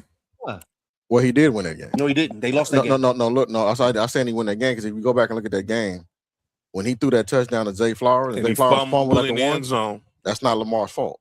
Nope. They win 21-17 if Zay Flowers hold on to. They held on to 17. 14 points. Yeah. But he drove him down the field. Cool. It's the same thing with Brady when he lost to the Giants. They drove down the field. Moss caught it when they left the field, lead. Lamar drove them down the field. Here's Zay Flowers on that crossing route. True, that's true. Lamar just looking like all you gotta do is break the plane. I mean, yeah, I get that point. No, first of all, whoever that safety was for Kansas City, great play. But if we might have a different story. That's true. But Lamar has to show up in the playoffs because he has the reason why it's fresh on Lamar is because he has nothing else left to prove. That's one thing. If he won a Super Bowl, he got what? He got what? 2 MVPs. Could have had 3. Yeah. No, like he should have had 2. You see what I'm saying? What am I just saying? No, he should have 2 because didn't one year he had damn near 1,000 yards rushing or something like that? No, the year Josh Allen won, he should have won, but the previous year Josh Allen should have won. So that's what I'm saying. You know what I'm saying? That's what I'm saying. It still So he don't have nothing else left to prove. Yeah, it's a Super Bowl. That's it. Or no, I'll be honest with you. For me, it's not even win the Super Bowl. It's just perform well consistently in the playoffs. Yes, he is not. You can't lose because of you. Yeah, I give you that. Yeah, I give you that. Yeah, I do. But let's forget. Hey, look, he fucked. Yeah, but then Lamar didn't catch that pass, man. But Lamar had that fumble. Yeah, Lamar had the fumble. Lamar had that silly fumble though. I don't care about that fumble. He put his team in position to win. He made the perfect throw. That's not on him. That fumble was long been forgotten. That's not on him. That's on Mark Andrews and our defense. But that's on Mark Andrews though. For sure, you got to catch that. You got no excuse. I don't even think I don't even think that Lamar Jackson has that as much pressure this year, like because he has a whole new head coach, a whole new offensive scheme again. So it's like he shouldn't have. I'm gonna tell you the pressure for Lamar is gonna build up as the season goes along. Like if they come out and they start, let's say they first 12 games, they come out 9-2, and Lamar is leading MVP candidate, which I think is gonna happen. First thing they're gonna say, they're gonna be like, okay, they're gonna be like, yeah, okay. Now we're gonna happen in we're gonna see, yeah. Now, but I would say I'm with you. I would say Lamar had some bad luck when it came to playoffs. Yeah, like with Zay Flowers, the Mark Andrews shit. The one time the 2 times I say Lamar came up short was the one year they lost to San Diego. That was his rookie year though. And I think that one year when Cincinnati went to the Super Bowl. No, the year he won his first MVP, they got blew out by Tennessee. No, that year. Oh, that game he didn't. It was. Oh, that was that. I got to bounce. They lost. All right, Cody. All right, Cody. All right, Cody. All right, Cody. Good looking. Appreciate it, Buster. That's funny. No, I don't count the rookie year because nigga, they weren't even calling. They weren't even trying to call no passing plays for this nigga. I watched that game, bro. He had 3 passes going into the fourth quarter. You know what's crazy? I watched them try to make that dude a receiver out of Louisville. That's the crazy. I remember he killed Florida the year he won that Heisman, bro. Nigga, I didn't really because niggas don't really follow Louisville like that. No, I did that year. Man, that game they played Florida State on ABC. I'm thinking like, okay, it's Florida State, Louisville. We're gonna do what we normally do to Louisville. I'm looking at the game like they was ranked they was ranked like top 5 or something. Like, who was his name? Nigga. Then he came back that next year. A lot of people forget this is probably one of the best games I've seen in a while too. When he the next year when Louisville went to Clemson and he went oh my God, with Deshaun Watson. He went head to head with Deshaun Watson. Oh my God. I remember that game. I don't like how people talk about Lamar. I think Lamar is top tier quarterback. I think right now the quarterback play that we have in NFL now, dog, is excellent.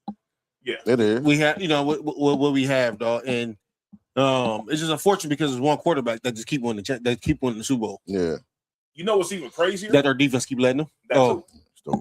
Like there's between that time, you could make a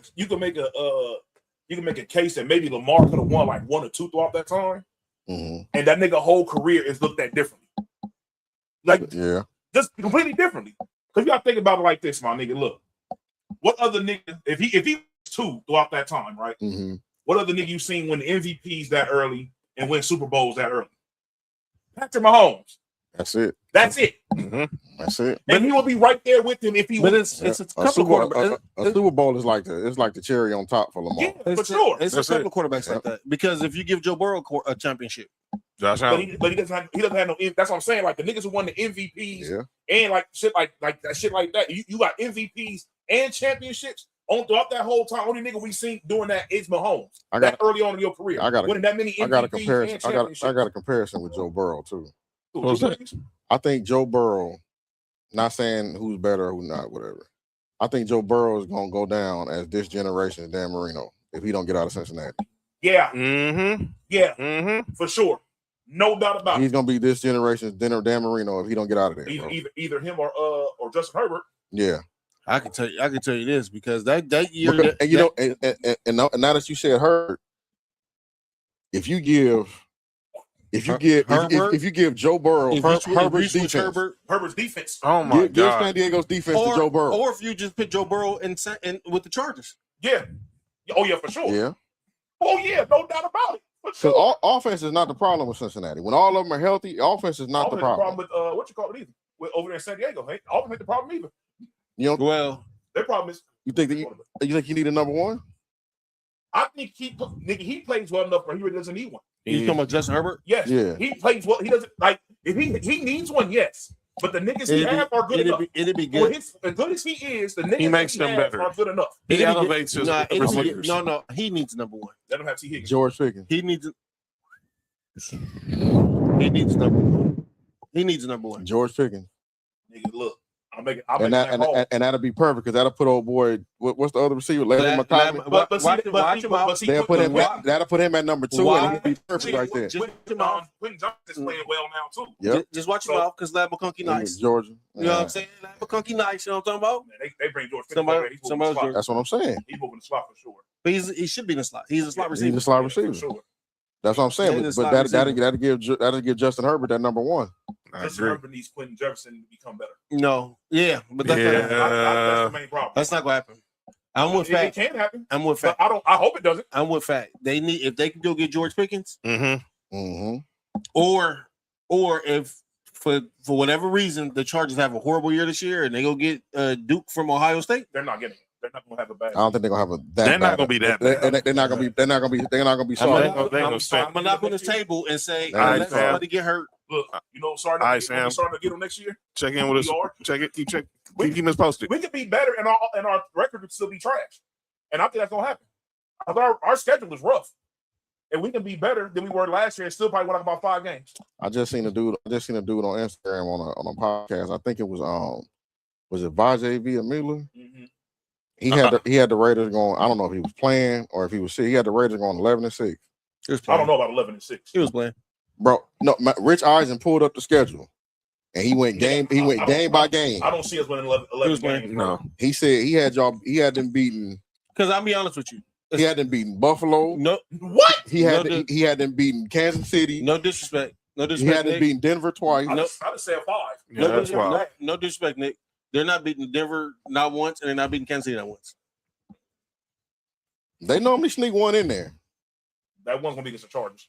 They ain't gonna be against them too. Like I said, in a perfect world, I'm hoping that the Raiders don't be good when the trade deadline, and they finally trade Max Crosby, take the muzzle and take the. Well, then again, it don't matter if they do that because if Ryan Poles don't do his thing on the other end, it don't matter what the Raiders do. So, I think Max Crosby is like he's accepted the fact he's gonna be a Raider. I think that fair little situation, right, make that nigga be like, sometimes the grass ain't green. It happens like that sometimes. That's true. Don't get me wrong. If we trade that nigga, we getting some good assets back. Don't get me wrong. That's a great play, but is he out? The draft is good as it is next year. But you feel what I'm saying? How many? But you got a man on third though. We can rush the passer and stop the run the way he can. That nigga's a difference maker. They walk out. He needs help. That's all he needs. Let that nigga have another nigga that can rush the passer consistently. That's why I'm looking at Bear. That's why I'm looking at Bear fans that's on Instagram.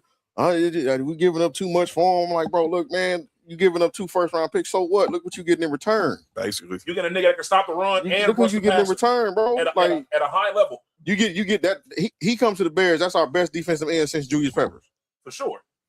If he goes to the Bears, that means your GM actually actually addressed a need. Yeah, you're right. For sure. But they addressed the need before. They just haven't addressed the end need. Mark, he hasn't addressed the biggest need. We also got Sweat. We still got Sweat. They waiting on Austin Booker to come through. But I'm just saying, bro, you get Max Crosby. Now Sweat is your second end. Now he don't see double teams no more. Nope. You see what I'm saying? Now you got to account where's Max Crosby at. Mm-hmm. Now, as much as I like Montez Sweat, you don't have to account for him like that. Nope. Makes his job a lot easier. That's what I'm saying. You just be like, man, that's their best double him. That's their best D lineman. Ain't nobody else gonna win this one-on-one over here.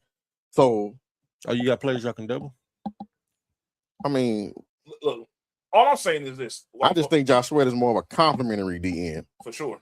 Than you know what I'm saying? Basically, look, you got a nigga that run that nigga run a 4-4. Mm-hmm. Come on, man. Mm-hmm. I need Kwity Paye to just be a consistent rush on the other side to help Max. That's all I'm looking for, because our defensive tackle situation is still sus. Unless we make the trade to get Vita Vea over there. Yeah, like Tampa's talking. Nigga, that is a game changer. Oh, that's it. I think he said he want to stay on the West Coast too. Yeah, he want to play for. That's it right there. That's game. He want to play for what? He want to play for a California team or the Raiders. And the reason why he said the Raiders because of the Tom Brady and John Spytek connection. And you may not give up a second round. You give up 2/3, get that nigga. Mm-hmm. Hey man, listen, man. I'll take that DN from Arizona. Hey, listen, man. The other Sweat. He want to be traded. That nigga's nice. He had 12 and a half sacks last year. Yeah. He wants to be traded. Hey man, before to end this, I'm glad y'all got GMs who make your team better. Yeah. I have a GM that he's okay with being okay. No, he don't. He addresses every need except the most glaring one. So that's more than except the most glaring need. That's what I got. Well, you got to give the nigga some time, because that nigga finally addressed the offensive line situation. He did. And it took him a long time, so you got to put that in the factor. I was hoping addressing needs. That need. That's cool. Yeah, I mean, cool. He just haven't been addressed. That's cool. He haven't just the one you and